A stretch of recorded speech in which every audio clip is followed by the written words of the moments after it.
So let's start with vitamin A. Vitamin A is basically your eyes and skin vitamin. It helps you see properly, especially in low light. It keeps your skin healthy, and it plays a big role in your immune system. And if you're deficient in it, one of the first signs is that your night vision starts getting worse. Like you're driving at night and everything just seems darker than it used to. You might also notice your skin getting really dry and rough, almost like little bumps on the back of your arms. And you might get sick more often because your immune system isn't working as well as it should. The fix is pretty simple. Eat more orange and dark green stuff. Sweet potatoes, carrots, spinach, liver if you're into that. Your body converts the beta-carotene from those foods into vitamin A, and you're good. Vitamin B1, also called thiamine. This one is all about energy. Your body uses it to convert the food you eat into actual usable energy. And if you're low on it, you're going to feel tired all the time. Your muscles might feel weak and you can get this pins and needles feeling in your hands and feet. In more serious cases, it can mess with your memory and concentration. People who drink a lot of alcohol are especially at risk for this one, because alcohol basically blocks your body from absorbing it. The fix is whole grains, pork, sunflower seeds, and legumes. Pretty easy to get if you're eating real food. Vitamin B2, riboflavin. This one helps your body break down fats, drugs, and hormones. And the signs of being low on it are kind of specific. You might get cracks at the corners of your mouth, a sore or swollen tongue, and your eyes might get really sensitive to light. Some people also get skin issues around the nose and mouth. It's not super common to be seriously deficient in this one, but if you notice those mouth cracks that won't go away,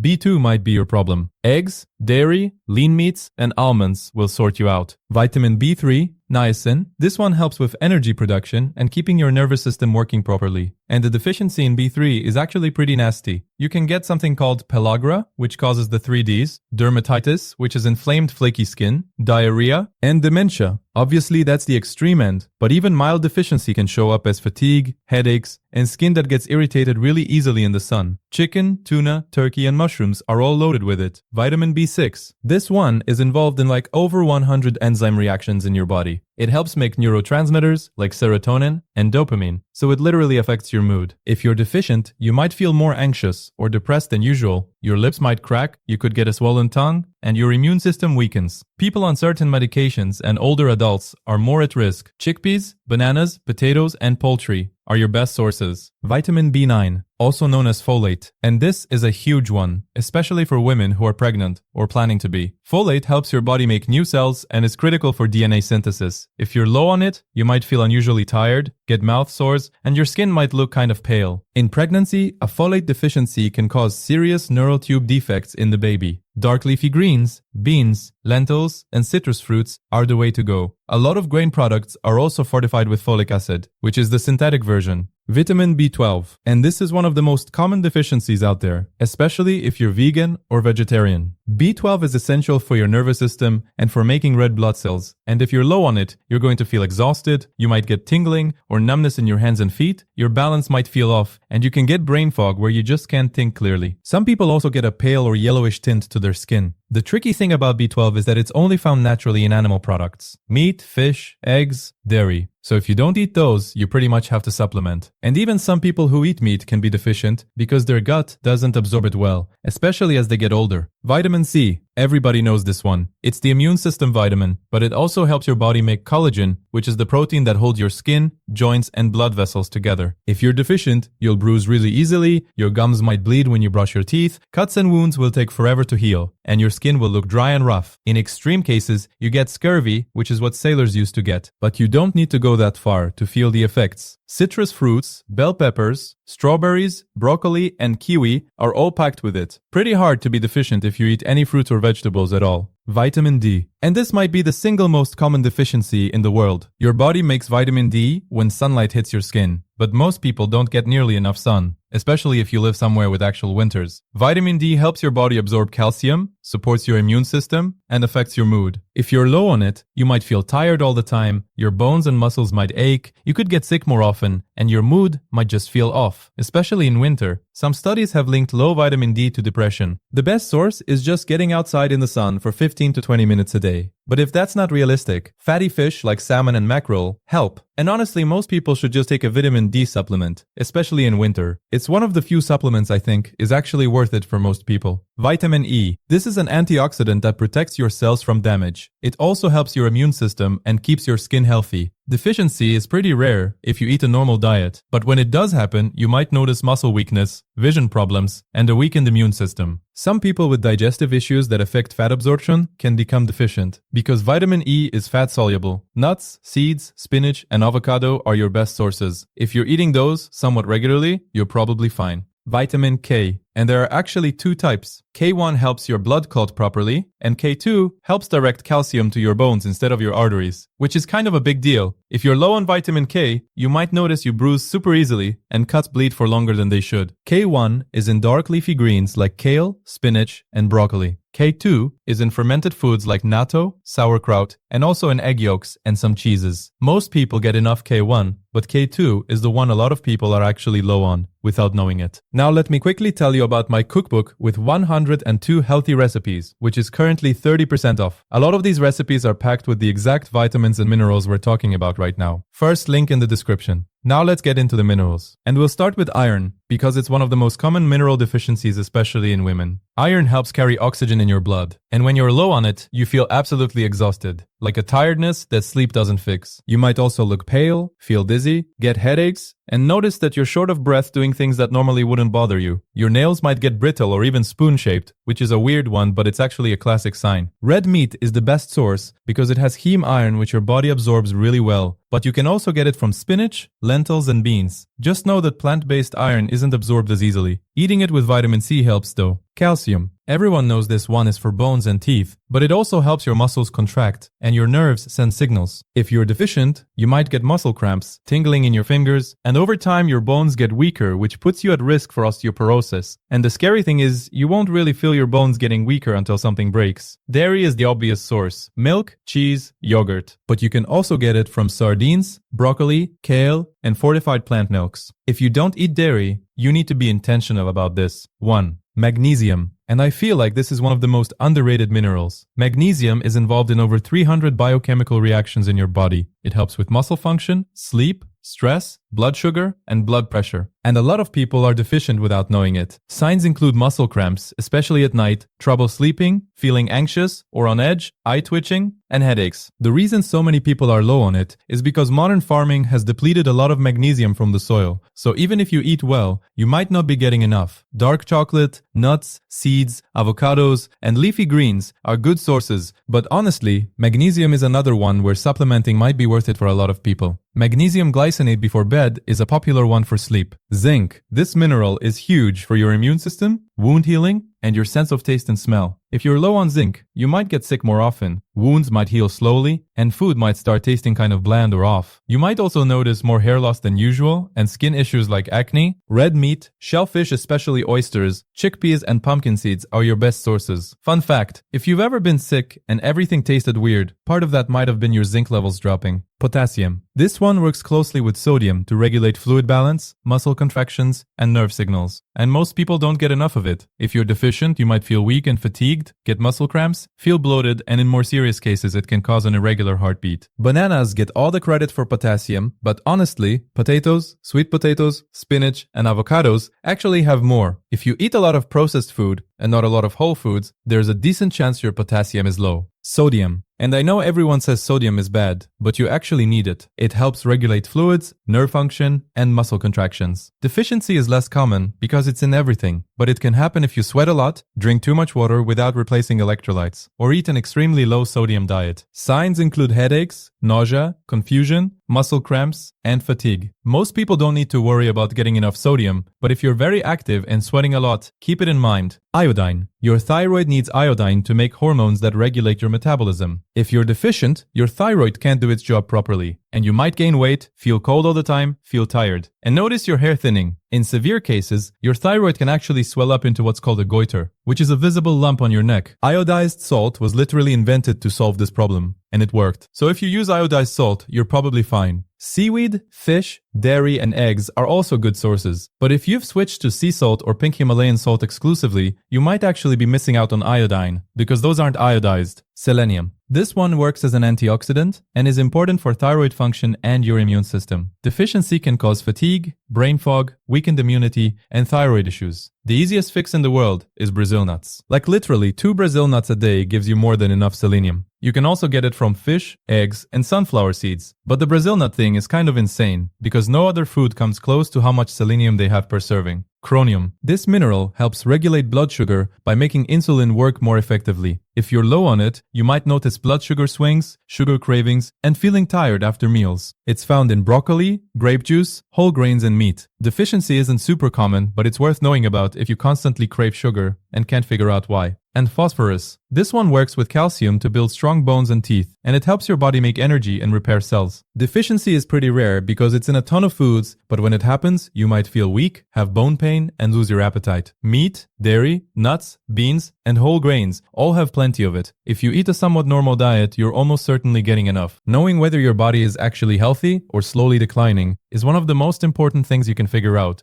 because most people don't realize that their body is falling apart until it's already really far gone. So I'm going to show you 10 signs that your body is not doing as well as you think it is. And the good news is that all of these things are completely fixable once you actually know what to look for. The first sign is that you basically can't function without coffee. And I don't mean that you enjoy a cup in the morning because it's a nice ritual. I mean that without it, you're basically a zombie that can't form a proper sentence until noon, which is a pretty big indicator that something is off, because your body should be able to produce its own energy through good nutrition, quality sleep, and having enough muscle mass to keep your metabolism running. But when those things are not working properly, your body has basically nothing to run on. So you reach for the caffeine, and then the caffeine affects your sleep, and then the bad sleep makes you more tired, which creates this cycle that just keeps repeating itself. So, if this sounds familiar, the thing you actually need to fix is not your coffee intake. It's the nutrition, the sleep, and the activity level underneath it, which are the real source of the problem. The second sign is that you only go to the bathroom every couple of days. I will admit this is not the most exciting topic to discuss, but it's genuinely important because a lot of people think that going every 2 or 3 days is just their normal, when it's really not. When waste sits in your system for that long, toxins that your body was trying to remove start getting reabsorbed right back in, which can affect your energy, your skin, how bloated you feel, basically everything. And the fix is usually super simple. More fiber from vegetables and whole grains, more water throughout the day, and actually moving your body on a regular basis, because your digestive system needs physical movement to function properly. If you are sitting all day, it basically goes into sleep mode, which is why things stop moving the way they should. The third sign is that you feel bloated before you even have lunch, and what that usually means is that the food from your previous meals hasn't been properly broken down yet. So, it's basically just sitting there fermenting and producing gas, which is what makes your stomach swell up. And I know a lot of people just accept this as part of who they are, but it's really not something you should have to live with. The most common triggers for this are processed food, too much dairy, and artificial sweeteners. But what a lot of people don't realize is that it also has a lot to do with how you eat, and not just what you eat, because your digestion actually starts in your mouth. And if you are rushing through your meals without properly chewing, you're basically skipping the first step of the whole process, which means everything else has to work way harder than it should. So slowing down and being more mindful about how you eat can make a surprisingly big difference. The fourth sign is that you can't fall asleep easily. You just lie there and your brain won't shut off, which is super frustrating, and most people blame it on stress or screens, which definitely plays a role. But there is something much more basic that a lot of people overlook. If you didn't physically do anything demanding during the day, your body has basically no reason to be tired at night. You sat at a desk, you sat in a car, you sat on a couch, and now you expect your body to just switch off. But it doesn't work like that, because you didn't actually use any energy that needs to be recovered. On top of that, your gut produces a huge amount of the chemicals your brain needs to fall asleep, like serotonin and melatonin. So, when your nutrition is not great, your body can't produce enough of those chemicals, which makes falling asleep even harder. That's why fixing your sleep is really about fixing your activity level and your nutrition first, and the sleep improvements will naturally follow from there.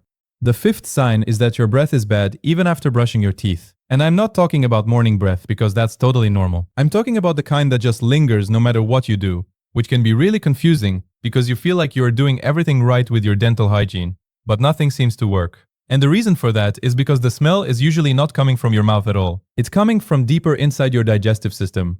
Poor digestion can produce gases that travel right back up, and no amount of brushing is going to fix a problem that starts in your stomach. So if your dental hygiene is totally fine, but your breath is still not great, that's basically your body telling you that your digestion needs some attention. The sixth sign is that you crave sugar all the time. And most people assume that this is just a willpower thing, like they are just weak when it comes to sweets. But it actually has way more to do with your blood sugar than with your discipline. Because when your diet is full of processed food and sugar, your blood sugar is constantly spiking and crashing throughout the day. And every time it crashes, your body sends you really intense cravings for more sugar to bring it back up. So, you eat the sugar, it spikes, it crashes, and the cravings come right back. It's basically a loop that keeps repeating itself. And the way to break out of it is to eat meals that have proper protein, healthy fats, and complex carbs so that your blood sugar stays stable instead of going up and down all day. If you do that consistently for about 2 weeks, the cravings will drop dramatically. I went through this myself, and I was honestly surprised at how quickly they went away once I started eating properly, which is a pretty good indicator that it was never really about willpower in the first place. The seventh sign is that you get sick all the time. If you are the person who catches every cold and every flu that goes around, your immune system is definitely not where it should be. And here is something that most people don't realize. About 80% of your immune system actually lives in your gut, which means that what you eat has a direct impact on how well your body can fight off infections. So, when your diet is poor and your gut health is compromised, your body's ability to defend itself drops significantly. Fixing your nutrition, getting better sleep, and being more physically active can do absolute wonders for your immunity, which is something that a lot of people underestimate. The eighth sign is that your skin just won't clear up no matter what products you use. You have tried every cream and every serum and every face wash, and nothing is making a difference. And the reason is because the problem is not on the surface, it's on the inside. When your body is inflamed because of poor nutrition and lifestyle habits, that inflammation shows up on your skin in the form of acne, redness, and dullness. And no skincare product is going to fix something that is fundamentally an internal issue. So, if you have been spending money on products without seeing results, it might be worth focusing on cleaning up your diet and improving your sleep. First, because the visual difference that makes on your skin can be absolutely game-changing. The ninth sign is that your mood is all over the place for no apparent reason. 1 minute you are totally fine, and the next minute you are irritated and you have no idea why. And this is actually really interesting because about 90% of serotonin, which is the chemical responsible for keeping your mood stable and making you feel good, is produced in your gut. So when your nutrition is off, your serotonin production takes a hit and your mood becomes unpredictable. It's kind of crazy to think that what you ate for lunch could be the reason you got irritated at someone 2 hours later. But that is genuinely how it works, which makes fixing your diet even more important than most people think. And the 10th sign, which I think is the most important one on this entire list, is that you think all of this is just part of getting older. This is the one that I really want you to hear, because it's the belief that keeps people stuck. They think, oh, my metabolism is slowing down. Oh, I just don't have the energy I used to. Oh, this is what happens after 30. But what is actually happening is not aging. It's your body adapting to a lifestyle where you stopped moving, stopped challenging yourself, and stopped paying attention to what you eat. There is a massive difference between getting older and letting yourself decline because of inactivity. I have seen people in their 50s who are in better shape than most people in their 20s, and it's not because they have some kind of special genetics. It's because they never stopped putting in the work. So age is really not the problem here. Inactivity is. So if 3 or more of these signs apply to you, everything I just talked about is completely reversible. You just need to start moving, eat properly, and get better sleep. Your body will respond to those changes faster than you think, because it's designed to adapt. That's literally what it does. And if you want a step-by-step plan that will help you actually get started with all of this, check the first link in the description. Thank you for watching, and I will see you next time. Well, you made it to the end. Now you should click this video to learn some more. Brain cancer. Unlike almost every other cell in your body, most brain cells, specifically the neurons, cannot do one crucial thing: replicate. Because the brain sits inside an enclosed space, your skull, it has to stay in a constant state of balance. The slightest change in its environment can cause symptoms almost instantly. And because of this, cancers of the brain are actually quite rare, only accounting for about 1.4% of all cancer cases in the US, according to the CDC. But here's what makes brain cancer so terrifying. Even the earliest stage tumors, if they show up in the wrong spot, can essentially be a death sentence, because tumors multiply and take up space, and they're greedy. They rewire blood vessels around them to funnel all the energy and nutrients to themselves, starving healthy tissue in the process. Now, if that happens in a place like your brainstem, which controls all your unconscious functions like breathing, heart rate, and swallowing, 9 times out of 10, no surgeon is going to risk operating on it. The symptoms depend entirely on where the tumor sets up camp. Could be persistent headaches, seizures, vision problems, personality changes, impaired speech or movement, or in some cases, the cancer grows in areas controlling sensation or motor function, meaning you could end up paralyzed or in constant unbearable pain. It all depends on location. Colorectal cancer.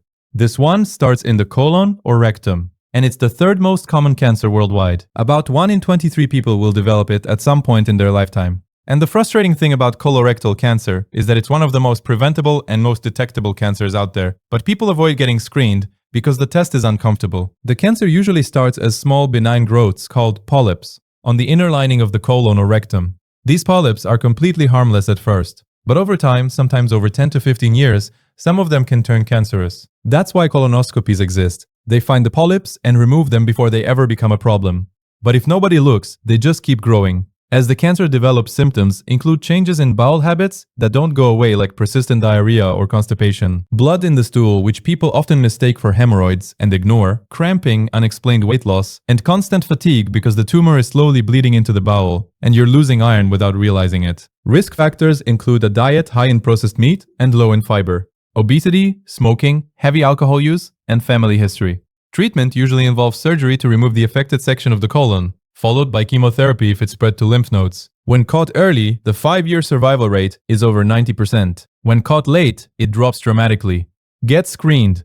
Lung cancer. Probably the most deadly and tragically one of the most preventable cancers out there. It accounts for about 13% of all new cancer cases in the US and is the #1 cause of cancer-related deaths. And the biggest cause, as you can probably guess, is smoking, which accounts for 80 to 90% of cases. Any form of smoke inhalation into the lungs. And because of this, a lot of lung cancer patients get treated like it's their own fault, which is brutal when you think about the fact that 10 to 20% of cases happen in people who've never smoked a cigarette in their life. What happens is the cells lining your lungs mutate and start growing, uncontrollably forming tumors. Symptoms include a persistent cough that won't go away, which is your body desperately trying to clear the mass but it can't. Shortness of breath as the tumors take up more space, chest pain, and coughing up blood as the cancer eats through tissue from the inside. It can also cause fluid buildup in the lungs, which slowly drowns you in bone pain if it spreads to the skeleton. There are two main types: non-small cell, which is more common and somewhat more treatable, and small cell, which is extremely aggressive and almost impossible to surgically remove, because the tumors are so diffuse. Treatment includes surgery, radiation, chemotherapy, and targeted therapy, depending on the type and stage. The prognosis is generally not great, which makes prevention that much more important. Breast cancer. One of the most common cancers worldwide. In the United States alone, about 1 in 8 women will develop breast cancer in their lifetime. And despite what a lot of people think, it can happen to men too, although it's much rarer. It starts when cells in the breast tissue begin dividing abnormally and form a lump or mass. If left untreated, these cells can spread through the lymphatic system or bloodstream to other organs like the lungs, liver, bones, or brain. Think of cancer like a selfish camper. It will set up a tent wherever it goes, no matter what you tell it, and it always starts stealing resources from everything around it. In the early stages, there are often zero symptoms, which is why regular self-exams and mammograms are so important. As it progresses, you might notice a lump or thickening in the breast, changes in size or shape, nipple discharge, skin dimpling or irritation. The good news is, treatment has come a long way. Surgery, which could be a lumpectomy or full mastectomy, radiation, chemotherapy, or a combination of these, and breast cancer generally responds well to treatment when caught early. The 5-year survival rate for localized breast cancer is over 99%. Early detection genuinely saves lives with this one. Stomach cancer. This one is more common in East Asia and parts of South America, and less talked about in the West, but it's still the 5th most common cancer globally. Stomach cancer usually starts in the mucus-producing cells that line the inside of the stomach, and it's a slow burner. It can develop over many years without causing any obvious symptoms, which is part of what makes it dangerous. When symptoms do show up, they tend to be vague and easy to dismiss. Persistent indigestion, bloating after eating, mild nausea, loss of appetite, and a feeling of fullness after eating very small amounts of food. Because these symptoms overlap with 100 other conditions, most people write them off for months or even years before getting checked. The major risk factors include infection with a bacteria called Helicobacter pylori, which causes chronic inflammation of the stomach lining, a diet high in smoked, salted, or pickled foods, smoking, and family history. By the time stomach cancer is diagnosed, it has often already spread beyond the stomach wall. Treatment includes surgery to remove part or all of the stomach, chemotherapy, and radiation. The prognosis depends heavily on when it's caught. Early stage has a solid survival rate. Late stage is a different story. Liver cancer. Your liver does over 500 different jobs, and it's one of the only organs in your body that can actually regenerate itself. But even with that ability, liver cancer is one of the more aggressive cancers, and it's on the rise globally. Most liver cancer doesn't start from scratch. It usually develops in a liver that's already damaged. Chronic hepatitis B or C infections are the biggest risk factors worldwide. Long-term alcohol abuse, leading to cirrhosis, is another major one. And increasingly non-alcoholic fatty liver disease, caused by obesity and excess sugar consumption, is becoming a significant driver. What happens is the damaged liver cells keep trying to repair themselves, and over time the constant cycle of damage and repair leads to DNA mutations and eventually cancer. Symptoms include unexplained weight loss, loss of appetite, upper abdominal pain, nausea, general weakness, jaundice, which is the yellowing of skin and eyes as your liver can no longer process bilirubin properly, and swelling of the abdomen from fluid buildup. Treatment options depend on how much of the liver is affected. Surgery to remove the tumor is possible if it's localized, but many cases are diagnosed late.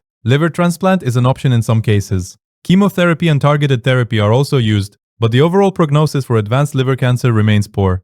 Skin cancer, the most common cancer in the United States, with nearly 1 in 5 Americans developing some form of it by age 70. Your skin's outer layer, the epidermis, regenerates on a cycle of about every 27 to 30 days. New cells form at the bottom and get pushed up until they die and shed as flaky skin. The problem is excessive UV radiation from the sun, which is a known carcinogen. It penetrates the skin and damages DNA within skin cells, disrupting normal growth and sometimes triggering mutations that cause uncontrolled cell growth. Melanoma, which develops from melanocytes, the pigment-producing cells, is the most serious type because of how aggressively it can spread. It often starts as an irregular mole or skin lesion with unusual color, size, shape, or border changes. As it progresses, it can bleed, itch, or ulcerate. And if it metastasizes, you can end up coughing blood if it reaches the lungs, or having seizures if it reaches the brain. Despite being only about 1% of skin cancer cases, melanoma causes the majority of skin cancer deaths. Treatment involves surgical removal and may include radiation,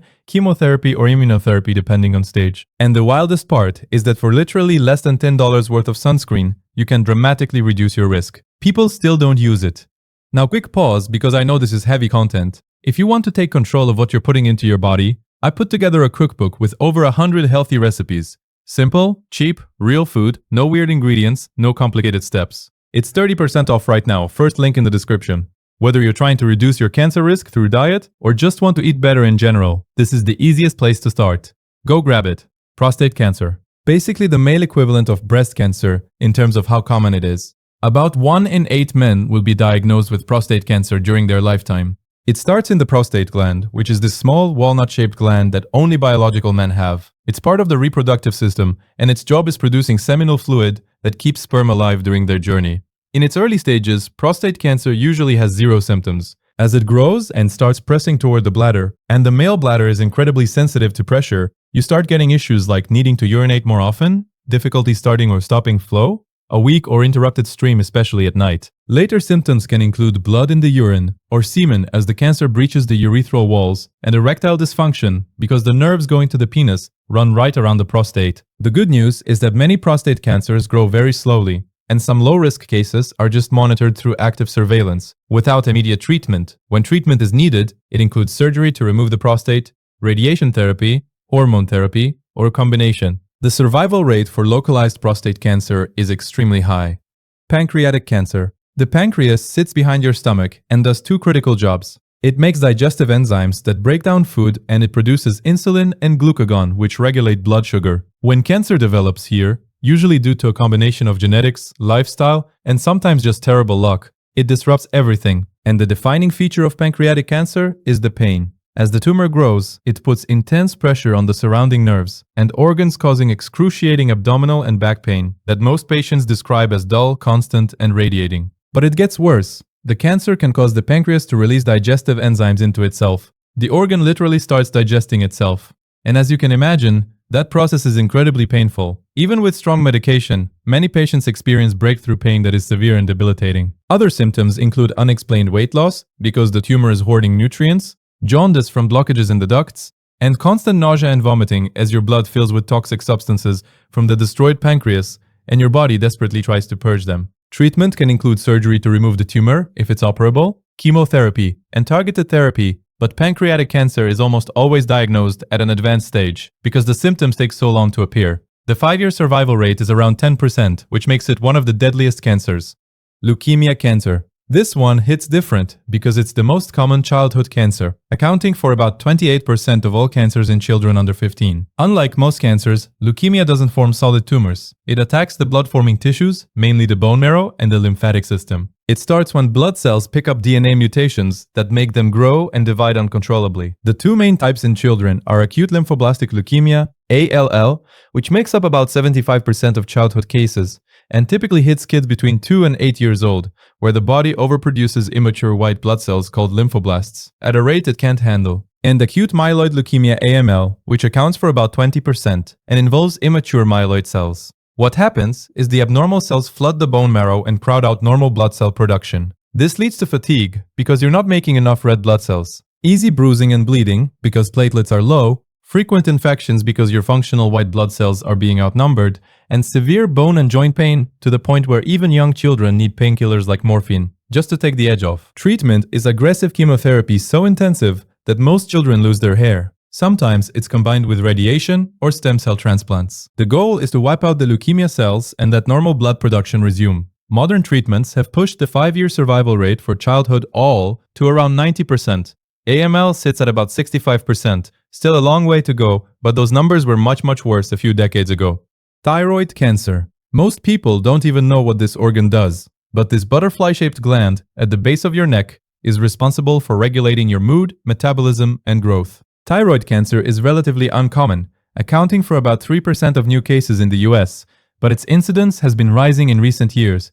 It's more common in women and typically shows up between ages 25 and 65. Thyroid cancer can spread fairly easily because of the lymph nodes sitting right there in the neck, which are basically a highway for cancer cells, since the lymphatic system runs throughout your entire body. However, many types of thyroid cancer grow very slowly and might not spread for years. As the tumor grows, it forms a lump or nodule in the neck that you can sometimes feel or see. You might have difficulty swallowing because the mass is taking up space, hoarseness or voice changes because the cancer interferes with nerves going to the voice box, and persistent cough or breathing issues. The good news is that thyroid cancer is one of the most treatable cancers. When caught early, the overall 5-year survival rate when it's still localized is around 98%. Treatment usually involves surgery to remove part or all of the thyroid, followed by radioactive iodine therapy and lifelong thyroid hormone medication to replace what the gland used to produce.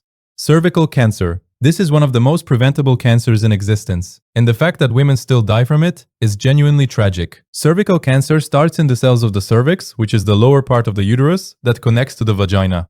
Almost all cases are caused by persistent infection with certain strains of human papillomavirus, HPV, which is the most common sexually transmitted infection in the world. Most HPV infections clear on their own, but when they don't, the virus can cause cell changes that over many years develop into cancer. And here's the thing, there's a vaccine for HPV that is highly effective at preventing the strains that cause most cervical cancers. And regular pap smears can detect precancerous changes years before they become dangerous. Between the vaccine and screening, this cancer should essentially not exist anymore. But it still kills over 300,000 women globally every year, mostly in countries with limited access to healthcare. Symptoms in early stages are usually non-existent. As it progresses, there may be abnormal vaginal bleeding, pain during intercourse, pelvic pain, and unusual discharge. Treatment includes surgery, radiation, and chemotherapy. When caught at the precancerous stage, it's almost 100% curable.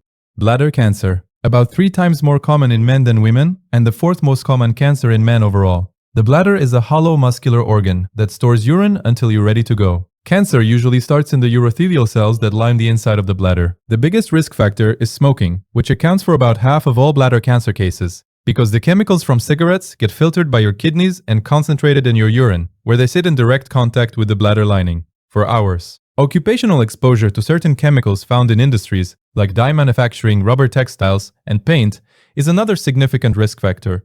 The most common and often earliest symptom is blood in the urine, which can range from a slight pink tinge to visibly red. Many people see it once, dismiss it, and don't mention it to anyone for months. Other symptoms include frequent urination, pain or burning during urination, and feeling like you need to go but not being able to. Treatment for early-stage bladder cancer often involves a procedure where the tumor is scraped from the bladder wall, followed by immunotherapy drugs, placed directly into the bladder. More advanced cases may require removal of the entire bladder, which dramatically changes quality of life. The 5-year survival rate for early stage is very high, but recurrence is common, which means ongoing monitoring is essential. Kidney cancer. Your kidneys filter about 180 liters of blood every single day. cleaning waste and excess fluid, and keeping your electrolytes balanced. Kidney cancer, most commonly renal cell carcinoma, starts in the lining of tiny tubes inside the kidney. It's more common in men, and rates have been climbing partly because improved imaging catches more cases, but also because obesity and high blood pressure, which are major risk factors, are becoming more prevalent. The tricky thing about kidney cancer is that the kidneys sit deep in the body behind other organs, so tumors can grow quite large before causing any noticeable symptoms. When symptoms do appear, they include blood in the urine, a persistent pain or pressure in the side or lower back, a mass or lump in the side or abdomen, unexplained weight loss, fatigue, and intermittent fevers. Many kidney cancers are actually found incidentally when someone gets an ultrasound or CT scan for a completely unrelated issue. Treatment for localized kidney cancer is surgery to remove part or all of the affected kidney. You can live perfectly well with one kidney. For cases that have spread, targeted therapy and immunotherapy are the main options. Chemotherapy is generally not very effective against kidney cancer. When caught early, the 5-year survival rate is around 93%.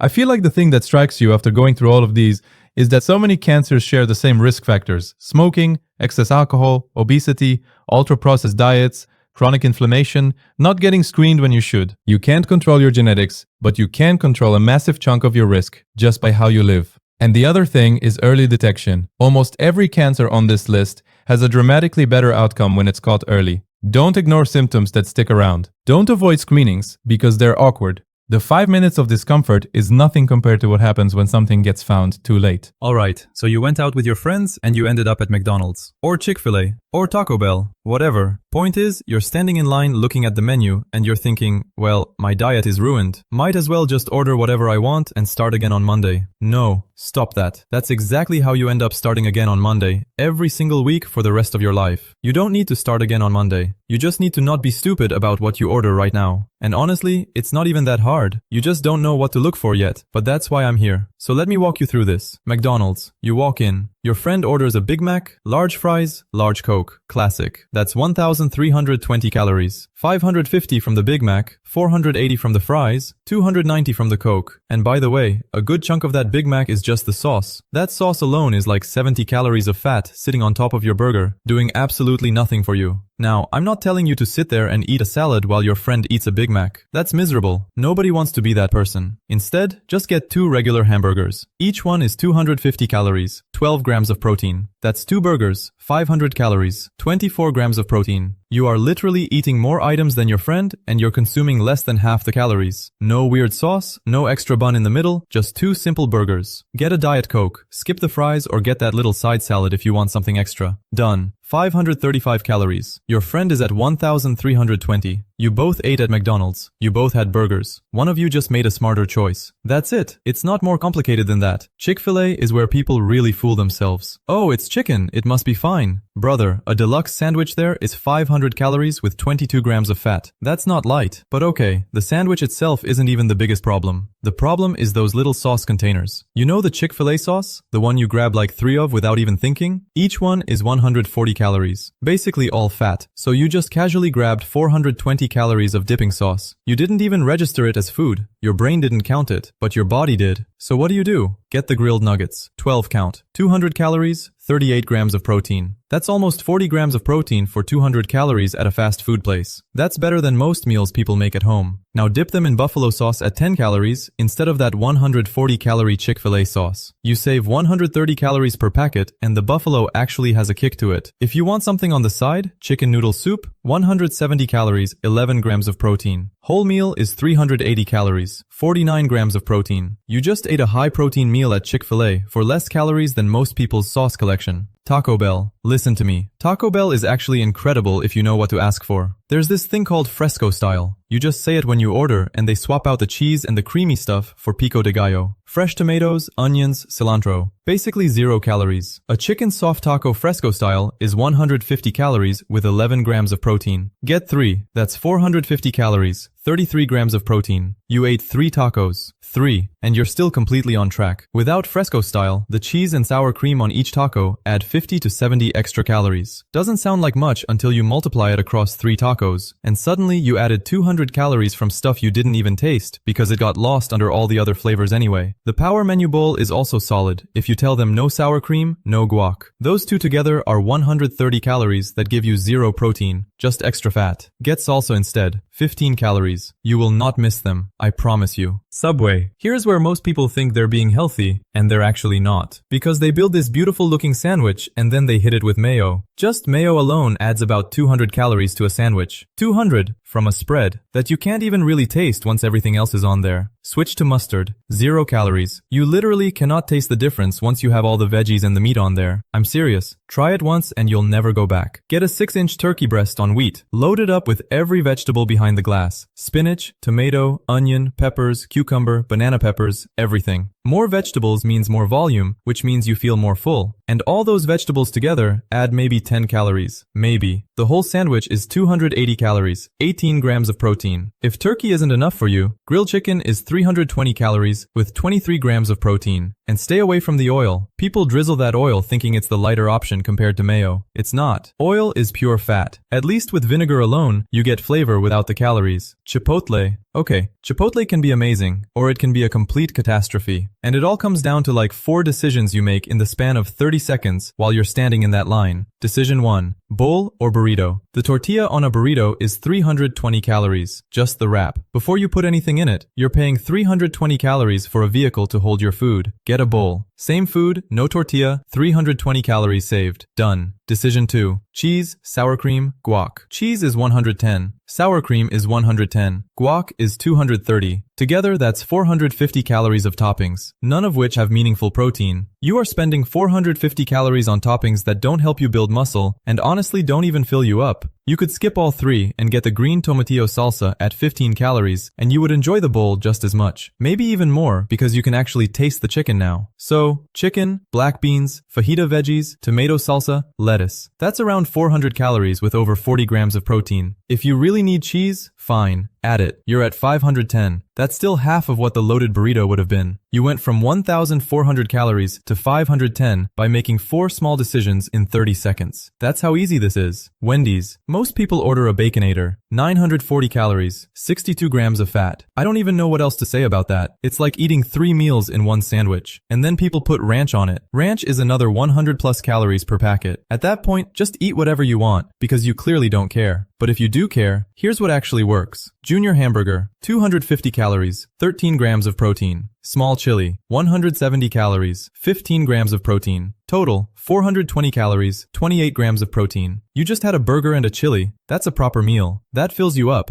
The chili has beans and meat, so you're going to feel full for hours, not 45 minutes like you would after the Baconator, because all that fat and processed carbs just runs through you. If you want chicken instead, grilled chicken wrap, 270 calories, 20 grams of protein. Just don't put ranch on it. I know you want to. Don't. Burger King. Look, I'll be honest, Burger King isn't the greatest for this, but you can still make it work. The Whopper with cheese is 740 calories, 46 grams of fat. A big part of that is the mayo. The mayo adds 80 to 100 calories. Ask for no mayo. The burger tastes exactly the same. The flame-grilled flavor is still there. Everything else is still there. You're just removing 100 calories of a spread that you can barely taste anyway. Better yet, get the Whopper Jr. no mayo. 290 calories. You could get 2 of those for 580 and still be under 1 regular Whopper with cheese. 2 sandwiches for less than 1. That's the move. Panda Express. This one catches people off guard because it looks like real food with vegetables, so it must be healthy, right? The orange chicken has over 19 grams of sugar in the sauce alone. That glaze is basically candy. Pair that with fried rice at 520 calories and you're over 1,000. You will want to take a nap.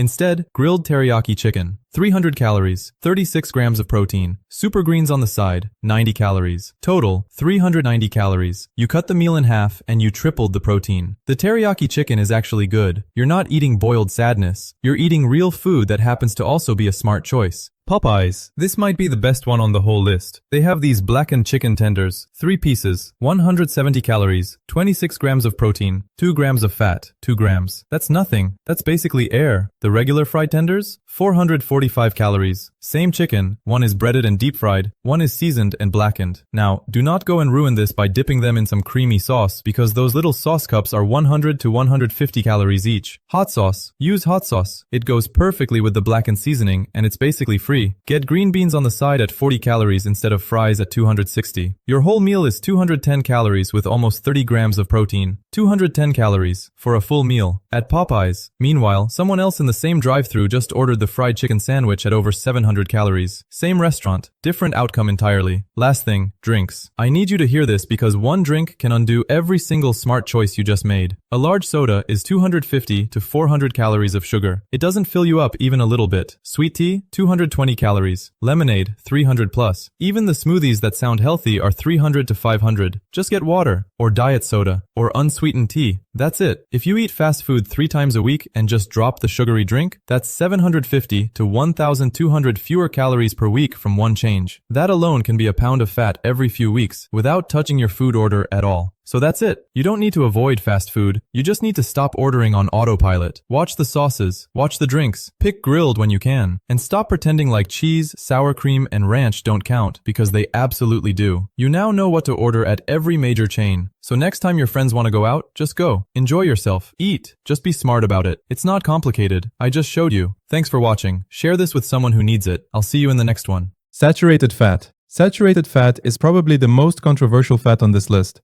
It's called saturated because the fat molecules are fully saturated with hydrogen atoms, which is why saturated fat is solid at room temperature.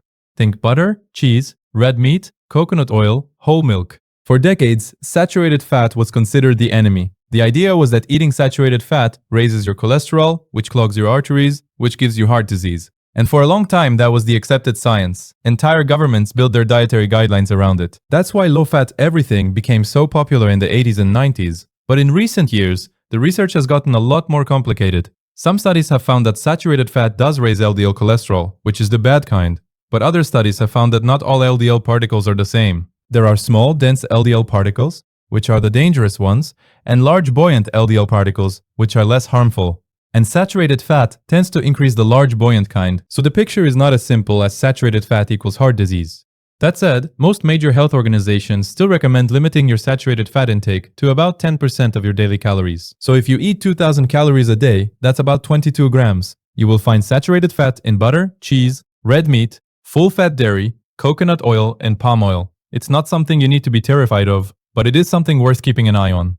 Trans fat. Trans fat is the one fat that pretty much everyone agrees is bad for you. There are 2 types. There is naturally occurring trans fat, which is found in small amounts in meat and dairy from animals like cows and sheep. This type exists in such tiny quantities that it's not really a concern. And then there is artificial trans fat, which is the problem. Artificial trans fat is made through a process called hydrogenation, which basically takes liquid vegetable oil and pumps hydrogen into it to make it solid, at room temperature. This was invented to give processed food a longer shelf life and a better texture. It's what makes margarine solid and what used to make fast food fries so crispy. The problem is that artificial trans fat is genuinely one of the worst things you can put in your body. It raises your LDL cholesterol, lowers your HDL cholesterol, which is the good kind, increases inflammation, and significantly raises your risk of heart disease. It was estimated that in 2006, trans fat was causing up to 250,000 heart attacks and 50,000 deaths per year in America alone. After more than 25 years of advocacy, the FDA finally banned the use of partially hydrogenated oils in food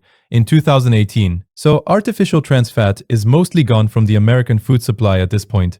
But it's not completely gone. The FDA allows food to be labeled as 0 grams of trans fat as long as it contains less than 0.5 grams per serving. So if you eat multiple servings, you could still be consuming it without knowing. The way to check is to look at the ingredient list for the words partially hydrogenated oil. If you see that, there is still trans fat in there, regardless of what the label says.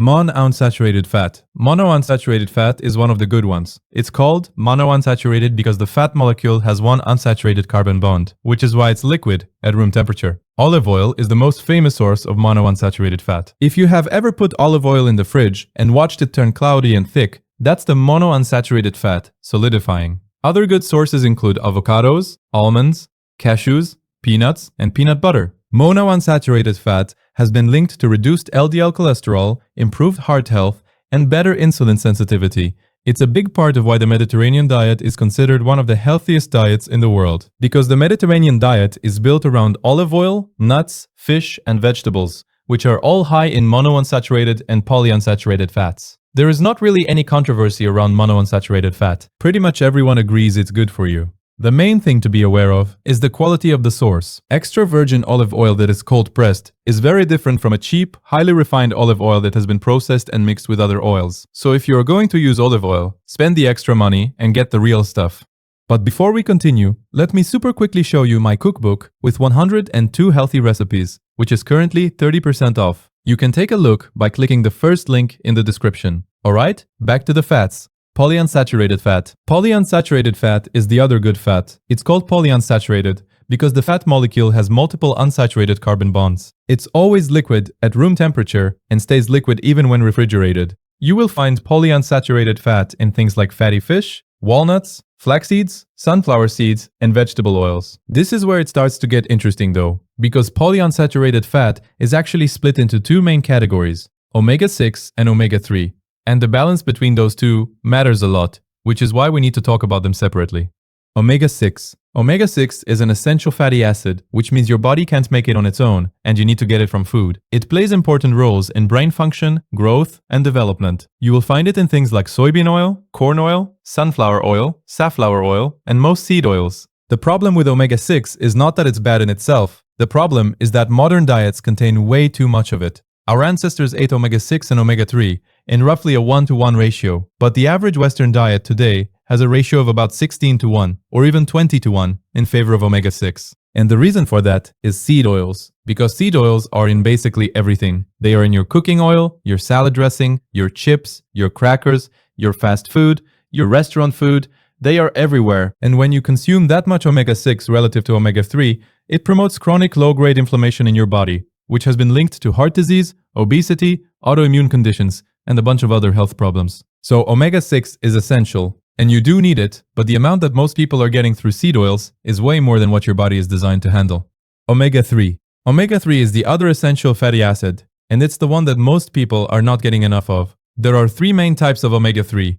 ALA, which comes from plant sources like flax seeds, chia seeds, and walnuts. And then EPA and DHA, which come from animal sources, mainly fatty fish, like salmon, mackerel, sardines, and trout. EPA and DHA are the ones that have the strongest research behind them. They have been shown to reduce inflammation, lower triglycerides, support brain health, and reduce the risk of heart disease. ALA from plant sources is still good, but your body has to convert it into EPA and DHA to use it, and that conversion rate is really low, somewhere around 5 to 10%. So getting your omega-3 from actual fish or fish oil supplements is much more effective than relying on flax seeds and chia seeds alone. Most health organizations recommend eating fatty fish at least 2 times per week. If you don't eat fish at all, a fish oil or algae oil supplement is probably worth looking into.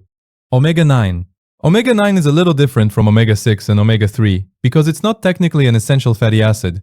Your body can actually produce omega-9 on its own, but you still get it from food as well. The most common source is oleic acid, which is the main fat in olive oil and avocados. So if you are eating monounsaturated fat, you are already getting omega-9. It has been linked to reduced inflammation and improved heart health, similar to the other unsaturated fats. There is not really much controversy or debate around omega-9. It's just another good fat that you are probably already eating without even thinking about it.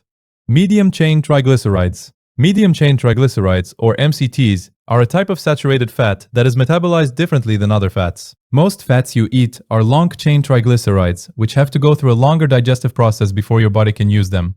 MCTs are shorter, so they get absorbed more quickly and go straight to your liver where they can be used for energy almost immediately. Coconut oil is the most popular natural source of MCTs. You can also buy pure MCT oil as a supplement. MCTs became really popular with the keto and fasting communities because they provide quick energy without spiking your blood sugar. Some research suggests they can help with fat loss and mental clarity, but the evidence is still mixed, and the effects are generally pretty modest. One thing to be aware of is that MCTs can cause digestive issues if you take too much too fast. And despite being metabolized differently, they are still calories. A tablespoon of MCT oil has around 115 calories, so just pouring it into your coffee every morning without accounting for it is not going to help you lose weight. And that's every type of fat explained. Please don't forget to check out the cookbook in the description. Thank you for watching, and I will see you next time. If you like this video, then go ahead and check out this one too. Cortisol gets a terrible reputation, but it's not actually the bad guy. You need it. It's what wakes you up in the morning, gives you energy when you need to deal with something, and it regulates your blood sugar and immune system throughout the day. The problem is when it stays elevated for too long. Chronic stress, bad sleep, overtraining, too much caffeine, all of that keeps cortisol high when it should be coming down. And when it stays high, your body holds onto belly fat specifically. It breaks down muscle for energy, it tanks your immune system, and it messes with your sleep, which makes the cortisol problem worse, which messes with your sleep more. And you see how this becomes a cycle that just feeds itself. What brings it down is honestly the stuff that sounds too simple to work. Sleep, walking outside, deep breathing, magnesium, not training like a maniac 7 days a week, and cutting caffeine after noon because it has a half-life of about 6 hours, which means that 2 p.m. coffee is still half active in your system at 8 p.m., while your body is trying to produce melatonin to sleep. Good luck with that. Leptin. So this is the one that tells your brain you're full. It's made by your fat cells, and the more fat you carry, the more leptin you produce. Which sounds like it should mean overweight people would never feel hungry, right? Except the opposite happens. When levels are chronically high, your brain just stops listening to it. Leptin resistance. Same concept as insulin resistance, but for hunger. Your body is screaming, we have enough energy stored, please stop eating, and your brain genuinely cannot hear the signal. So you stay hungry even though you don't need food. And this is why willpower-based dieting fails for so many people. It's not a discipline problem. It's a broken signal. What restores it is reducing inflammation, which is a massive driver of resistance. Fixing sleep because even one bad night measurably increases it. Cutting back on ultra-processed food, which is specifically engineered to override your fullness signals. And getting body fat to a healthier level over time, which gradually brings the signal back online. Thyroid hormones, T3 and T4. These basically set the speed of your entire metabolism. Think of your thyroid like the thermostat in your house. It decides how fast or slow everything runs. When it's working properly, you have normal energy, normal weight, normal temperature, normal digestion. When it's underactive, which is called hypothyroidism, and honestly affects way more people than you'd think, especially women, everything slows down. You gain weight even though you're barely eating. Exhausted by 3 p.m., hair starts thinning, cold when everyone else is comfortable, digestion crawls, and when it's overactive, everything speeds up. Weight drops fast, heart races, anxiety, can't sleep. What messes with it is iodine deficiency, which is getting more common because everyone switched to sea salt and pink salt instead of iodized. Chronic stress, which suppresses thyroid output, and selenium deficiency because your body needs selenium to convert the inactive T4 into the active T3 that your cells actually use. 2 Brazil nuts a day. That's all the selenium you need. 2. That's it. Ghrelin. Leptin's opposite. This is your hunger hormone. Your stomach makes it when it's empty and it tells your brain it's time to eat. Goes up before meals, drops after you eat. Simple. And it's useful because you do need to know when to eat. The problem is that ghrelin gets manipulated by all the same things that mess with leptin. Sleep deprivation massively increases production, which is exactly why you're ravenous after a bad night. Your body is literally pumping out more hunger hormone because it thinks you need extra energy to make up for the rest you didn't get. Crash dieting also spikes it because your body thinks there's a famine and it wants you to eat everything in sight. That's why restrictive diets almost always lead to binge eating. It's not weakness, it's ghrelin screaming at you. What helps is consistent meal timing so your body knows when food is coming. Enough protein, which suppresses it more effectively than carbs or fat. Decent sleep. And not doing extreme calorie deficits that send everything into panic mode. Insulin. This is the big one. If there's one hormone on this entire list, you should understand it's this one, because it connects to almost every modern disease in some way. Every time you eat, especially carbs, your blood sugar rises and your pancreas releases insulin to move that sugar out of your blood into your cells for energy or storage. That's its job. Not a bad hormone at all. But when you're spiking blood sugar constantly, 3 meals plus snacks plus sugary drinks, plus that little treat you convince yourself you deserve, your body is pumping it out non-stop. Over time, your cells stop responding efficiently. That's insulin resistance, and it's the precursor to type 2 diabetes, but it also drives weight gain, inflammation, brain fog, fatigue after eating, and a dozen other things people just accept as normal life. What fixes sensitivity is cutting refined carbs and sugar, eating more protein and healthy fat, which barely move the needle on insulin, walking after meals, which is honestly one of the most underrated habits on the planet, and not eating every 2 hours. Your body doesn't need constant fuel. It needs breaks. Now, this is a good spot to stop for a second, because I know some of you are hearing this and going, okay, great, so what do I actually eat? I wrote a cookbook, over 100 recipes, specifically designed to keep your blood sugar stable and give your body what it actually needs, without making you feel like you're on some kind of punishment diet. Real breakfasts that keep you full until lunch without a crash. Dinners that take 30 minutes and taste like something you'd actually want to eat. It's not a meal plan, It's not a restriction thing, it's just 100 ways to eat properly without overthinking it. 30% off right now. First link in the description. If you're tired of feeling like garbage and don't know where to start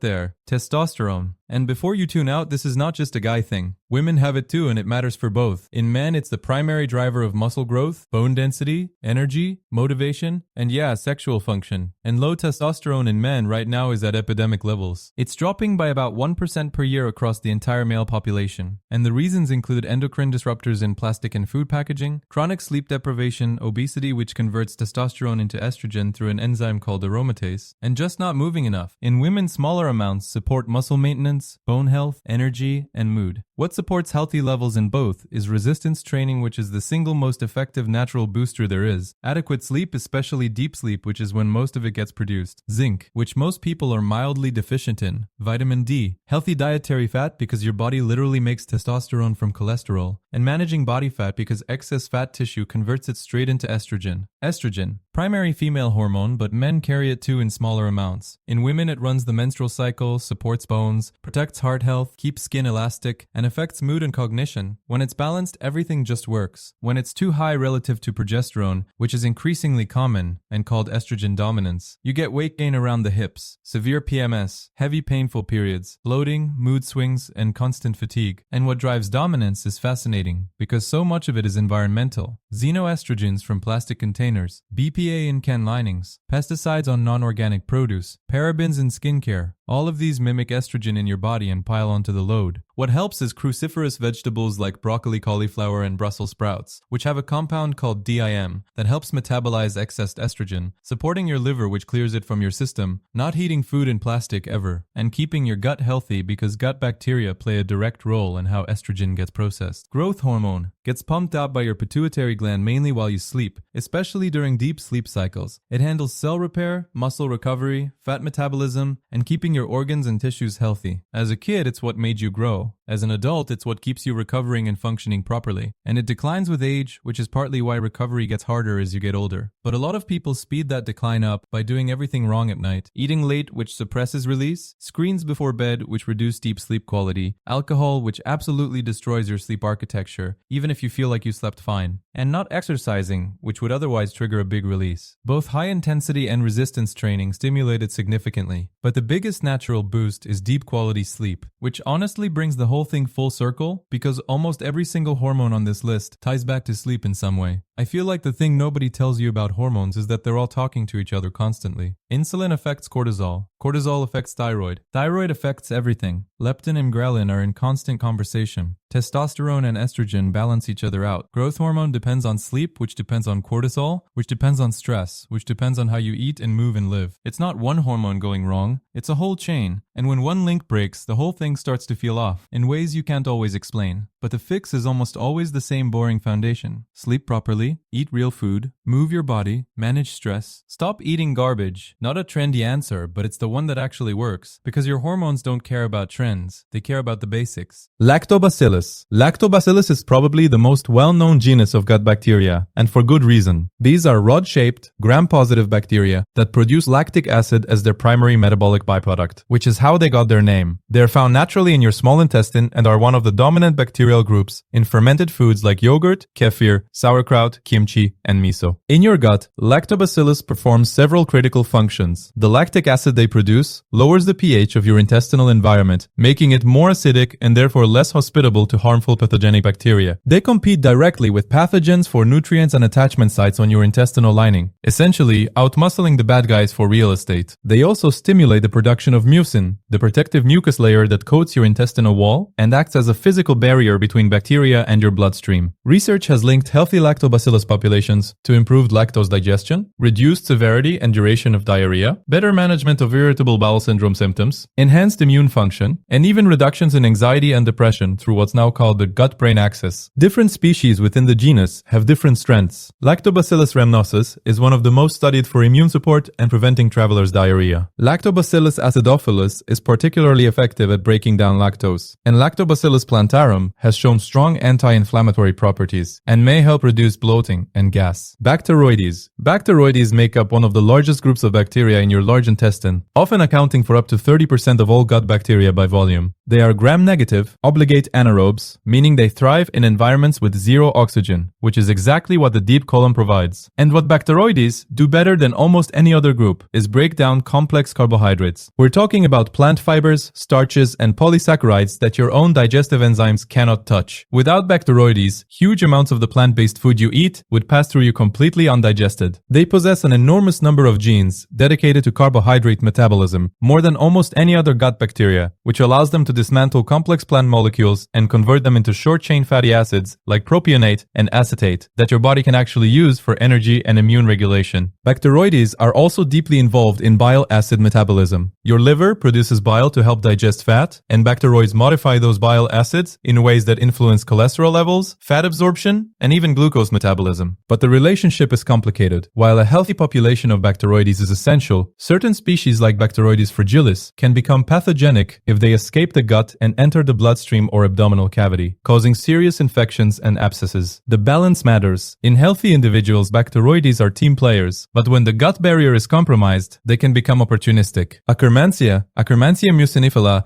is one of the most exciting bacteria in gut microbiome research right now. It makes up roughly 1 to 5% of the total gut bacteria in healthy adults, and it lives in the mucus layer that lines your intestinal wall. And here's what makes it unique. Akkermansia actually feeds on that mucus. It sounds counterproductive, like it's destroying your gut's protective barrier, but the opposite happens. When Akkermansia breaks down mucus, it sends signals to the goblet cells in your intestinal lining to produce more. So by consuming mucus, it actually stimulates the constant renewal and thickening of the mucus layer, keeping your gut barrier strong and intact. Research has consistently linked higher levels of Akkermansia with lower body weight, better insulin sensitivity, improved glucose metabolism, healthier cholesterol profiles, and reduced markers of systemic inflammation. People who are obese or have type 2 diabetes consistently show lower levels of Akkermansia compared to healthy controls. Studies in mice have shown that supplementing with Akkermansia can reverse high-fat diet-induced metabolic disorders, reduce fat mass, and improve gut barrier function. And the landmark human trial published in Nature Medicine in 2019 found that pasteurized Akkermansia supplementation improved insulin sensitivity and reduced cholesterol and body weight in overweight and obese individuals. The foods that best support Akkermansia growth include polyphenol-rich foods like cranberries, grapes, pomegranates, green tea, and dark chocolate, as well as high-fiber foods that promote overall microbial diversity. Bifidobacterium. Bifidobacterium is one of the very first bacteria to colonize your gut. In breastfed infants, Bifidobacterium can make up over 90% of the total gut microbiome. Because it feeds on human milk, oligosaccharides, the complex sugars in breast milk that the baby itself cannot digest. These sugars exist specifically to feed Bifidobacterium, which tells you how important evolution considered this bacterium for early human development. As you grow into adulthood, Bifidobacterium levels naturally decline, but they remain a crucial component of a healthy gut. Like Lactobacillus, Bifidobacterium produces lactic acid and acetic acid, which lower intestinal pH and inhibit pathogen growth. But Bifidobacterium is especially important for producing B vitamins, particularly B1, B6, B9, and B12, directly in your gut. It's also one of the primary producers of short-chain fatty acids from dietary fiber fermentation. Research has linked healthy Bifidobacterium populations to stronger gut barrier integrity, lower rates of colon cancer, reduced allergic responses in children, improved immune function in elderly populations, and better mental health outcomes through the gut-brain axis. Bifidobacterium longum, in particular, has shown remarkable effects on reducing cortisol levels and anxiety in clinical trials. And Bifidobacterium lactis has been linked to improved immune function in elderly adults who typically show declining Bifidobacterium levels. The best dietary way to support Bifidobacterium is through prebiotic fiber, specifically from foods like garlic, onions, leeks, asparagus, bananas, oats, and chicory root. Now, if you want to know where you can find my cookbook with 102 healthy recipes, it's the first link in the description. And it's currently 30% off, and a lot of the recipes in there are specifically built around fiber-rich whole foods that actually feed these beneficial gut bacteria. Helicobacter pylori. Helicobacter pylori is the villain of the gut bacteria world, or at least that's its reputation. H. pylori is a spiral-shaped bacterium that has evolved to survive in one of the harshest environments in your body, the stomach. Your stomach has a pH of about 1.5 to 3.5, acidic enough to dissolve metal, and yet H. pylori thrives there by producing an enzyme called urease phase that converts urea into ammonia, creating a protective alkaline cloud around itself that neutralizes the acid in its immediate vicinity. Roughly half of the world's population carries H. pylori, making it one of the most common bacterial infections on Earth. And while most carriers never develop symptoms, in about 10 to 20% of infected individuals, H. pylori causes chronic inflammation of the stomach lining known as gastritis, which can progress to peptic ulcers and in rare cases, gastric cancer. In fact, H. pylori is classified as a group 1 carcinogen by the World Health Organization specifically because of its link to stomach cancer. It damages the stomach's protective mucus layer, increases acid production, and triggers a chronic inflammatory response. But here's where it gets complicated. Some research suggests that H. pylori may actually play a beneficial role in regulating appetite hormones like ghrelin and leptin, and that its widespread eradication in developed countries may have contributed to rising rates of obesity, esophageal reflux disease, and asthma. So even the so-called bad bacteria exist on a spectrum, Faecalibacterium prausnitzii. If there were a single indicator of gut health, Faecalibacterium prausnitzii might be it. This bacterium is one of the most abundant in the healthy human colon, typically making up 5 to 15% of total gut bacteria, and it is the single largest producer of butyrate in the entire gut ecosystem. Butyrate is a short-chain fatty acid that serves as the primary energy source for the colonocytes, the cells lining your colon. Without adequate butyrate, those cells can't maintain their integrity, leading to a weakened gut barrier and increased intestinal permeability, often called leaky gut. Beyond fueling your colon cells, butyrate has powerful anti-inflammatory effects. It suppresses the activation of NF-κB, a key inflammatory signaling pathway linked to inflammatory bowel disease, colorectal cancer, and metabolic syndrome. Faecalibacterium prausnitzii levels are consistently depleted in people with Crohn's disease, ulcerative colitis, irritable bowel syndrome, type 2 diabetes, and colorectal cancer. Low levels are now considered a biomarker of gut dysbiosis. The best way to support Faecalibacterium is by eating a high-fiber diet rich in whole grains, legumes, fruits, and vegetables, because it depends on complex carbohydrates fermented by other bacteria to produce the substrates it needs. It's a prime example of how gut bacteria work as a team, with one species depending on the metabolic output of another. Escherichia coli. E. coli has a terrible reputation because of the food poisoning outbreaks that make the news, but the reality is far more nuanced. The vast majority of E. coli strains living in your gut are completely harmless, and many are actively beneficial. E. coli is one of the first bacteria to colonize the intestines of newborns within hours of birth, and it plays an important early role in consuming oxygen in the gut, which creates the anaerobic environment that allows later arriving beneficial anaerobes like Bacteroides and Bifidobacterium to establish themselves. Certain strains of E. coli produce vitamin K2 and several B vitamins directly in your intestine. The strain E. coli Nissl, 1917, first isolated from a World War I soldier who was remarkably resistant to dysentery, has been used as a probiotic in Europe for over a century and is effective in treating ulcerative colitis and preventing recurrence of intestinal infections. However, the pathogenic strains are genuinely dangerous. E. coli O157 H7 produces Shiga toxins that destroy the lining of blood vessels in the kidneys and intestines, causing bloody diarrhea and potentially kidney failure. Enterotoxigenic strains are the leading cause of traveler's diarrhea, and uropathogenic strains are the most common cause of urinary tract infections worldwide. So E. coli perfectly illustrates why calling bacteria good or bad misses the point entirely. The species is the same. The strain determines whether it helps you or harms you. Prevotella. Prevotella is a genus that's heavily associated with plant-based diets. Studies consistently show that people who eat high-fiber, grain-heavy, vegetable-rich diets have significantly higher Prevotella abundance compared to people eating Western diets high in animal protein and fat. It's particularly dominant in the gut microbiomes of rural communities in Africa, South America, and Southeast Asia, where traditional diets center around unprocessed plant foods. And the reason is straightforward. Prevotella specializes in breaking down complex plant fibers, hemicelluloses, and xylans that are abundant in whole grains, root vegetables, and legumes. Through this fermentation, it produces short-chain fatty acids, including propionate, which is associated with improved glucose regulation, reduced cholesterol synthesis in the liver, and better appetite control. But Prevotella also has a complicated side. Certain species, particularly Prevotella copri, have been associated with increased susceptibility to rheumatoid arthritis and enhanced inflammatory responses in some studies. One study found that Prevotella copri was significantly enriched in patients with new-onset untreated rheumatoid arthritis compared to healthy controls. It appears that the same inflammatory immune activation that helps Prevotella defend against certain pathogens may contribute to autoimmune inflammation when the immune system is already dysregulated. So like most things in the gut, context matters. Clostridium. The name Clostridium tends to scare people because the most famous species, Clostridioides difficile, is responsible for some of the most severe antibiotic-associated infections in hospitals. C. diff takes advantage of a depleted microbiome, usually after broad-spectrum antibiotic use has wiped out the normal protective bacteria, and then overgrows explosively, producing toxins that cause severe diarrhea, colitis, and in extreme cases life-threatening colon inflammation. C. diff infections kill roughly 29,000 people per year in the United States alone. But the genus Clostridium is enormous and includes many species that are genuinely beneficial. Clostridium clusters IV and 14A are among the most important butyrate producers in the human gut, working alongside Faecalibacterium to fuel colonocytes and maintain gut barrier integrity. These beneficial Clostridium species also play a critical role in immune regulation by promoting the development of regulatory T cells, which are the immune cells responsible for suppressing excessive inflammatory responses and maintaining immune tolerance. Reduced populations of beneficial Clostridium clusters have been linked to inflammatory bowel disease, food allergies, and one of the most effective treatments for severe recurrent C. diff infection is fecal microbiota transplantation, where stool from a healthy donor is transplanted into the patient's gut, essentially repopulating it with the full diverse community of bacteria, including the beneficial Clostridium species, that keep C. diff in check. It has a success rate of over 90%, which tells you everything about how powerful microbial balance is. Streptococcus. When most people hear Streptococcus, they think strep throat, and while Streptococcus pyogenes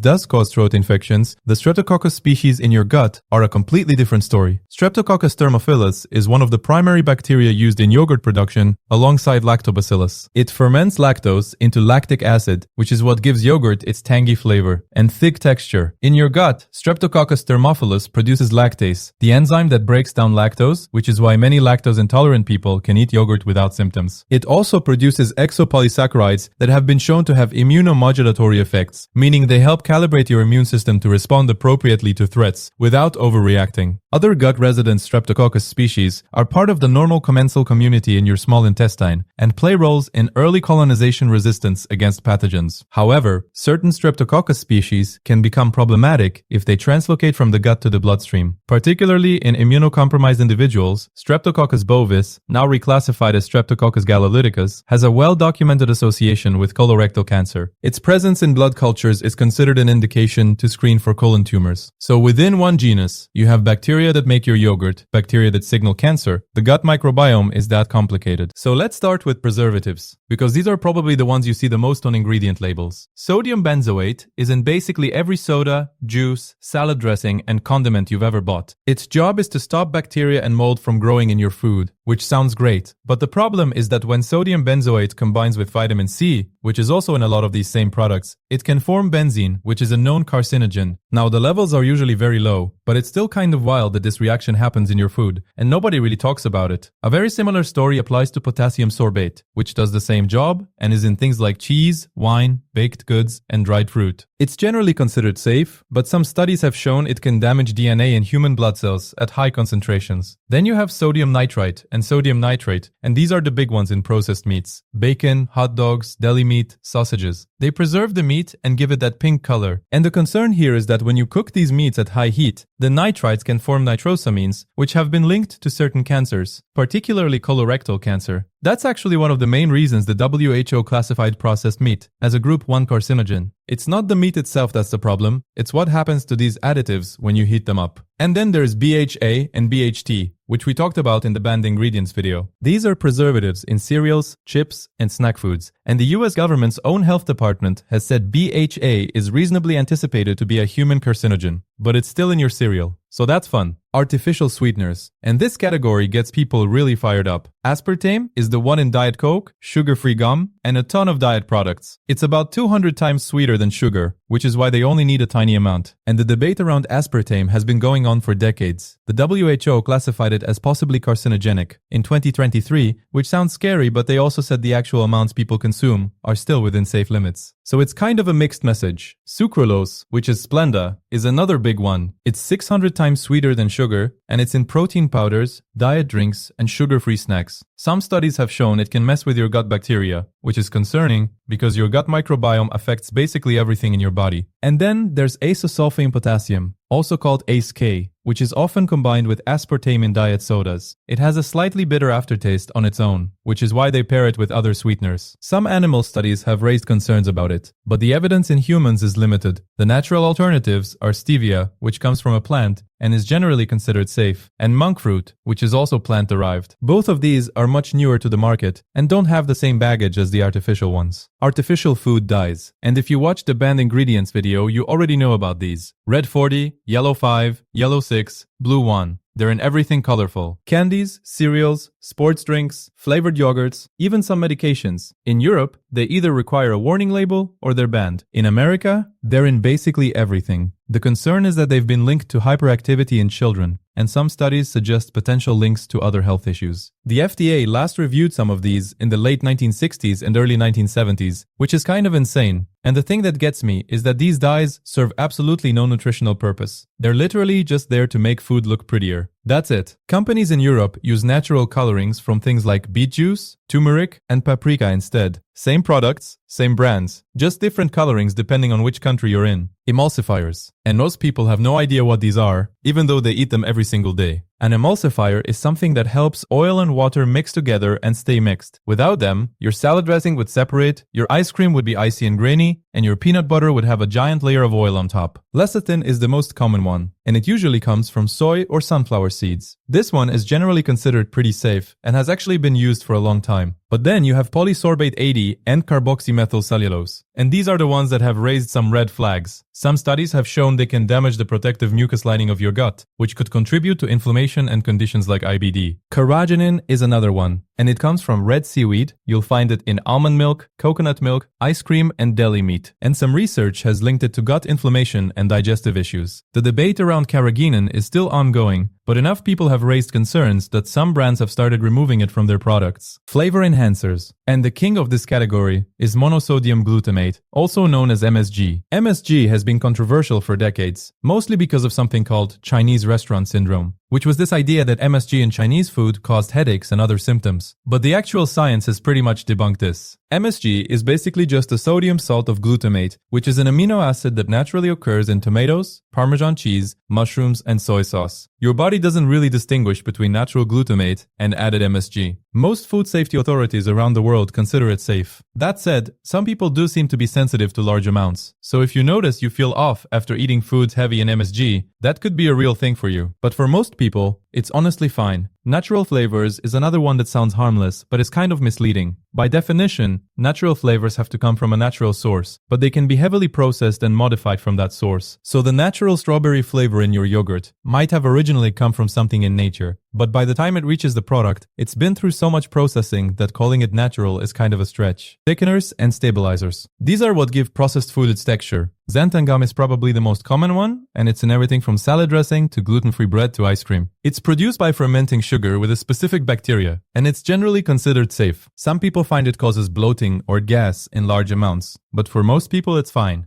Gar gum is similar. It comes from gar beans and is used as a thickener in soups, sauces, and dairy products. Also generally safe, but can cause digestive issues in some people. Cellulose is an interesting one, because it's basically just plant fiber, usually from wood pulp. Yes, wood pulp. It's used as an anti-caking agent in shredded cheese to stop it from clumping, and as a filler in some processed foods. It's not harmful, your body just doesn't digest it. But the idea that there's wood pulp in your Parmesan cheese is kind of a fun fact that makes people uncomfortable. Modified food starch is another big one, and it's basically starch that's been physically or chemically treated to change how it behaves. It's in sauces, gravies, puddings, and frozen foods. Generally considered safe, but it's one of those things that's so heavily processed that it barely resembles the original ingredient. And then there's the stuff that doesn't really fit neatly into one category. Citric acid is in almost everything, and despite the name, most of it isn't actually made from citrus fruits anymore. It's produced by fermenting black mold, which sounds disgusting, but is actually perfectly safe. It's used as a preservative, flavor enhancer, and acidity regulator, Soy lecithin is in basically every chocolate bar and baked good as an emulsifier, and it's generally fine unless you have a soy allergy. Maltodextrin is a highly processed starch that's used as a thickener and filler, and it can spike your blood sugar even faster than table sugar, which is worth knowing if you're watching your blood sugar levels. And then there's titanium dioxide, which we also covered in the banned ingredients video. It's a white powder used to make things look whiter and more appealing. And Europe banned it in 2200 because they found it can damage your DNA. But in America, it's still completely legal, and it's in things like coffee creamer frosting and ranch dressing. So what's the actual takeaway from all of this? It's pretty simple. You don't need to memorize every single additive, and you definitely don't need to be afraid of everything on an ingredient label. But you should understand what the major categories are and which ones are worth paying attention to.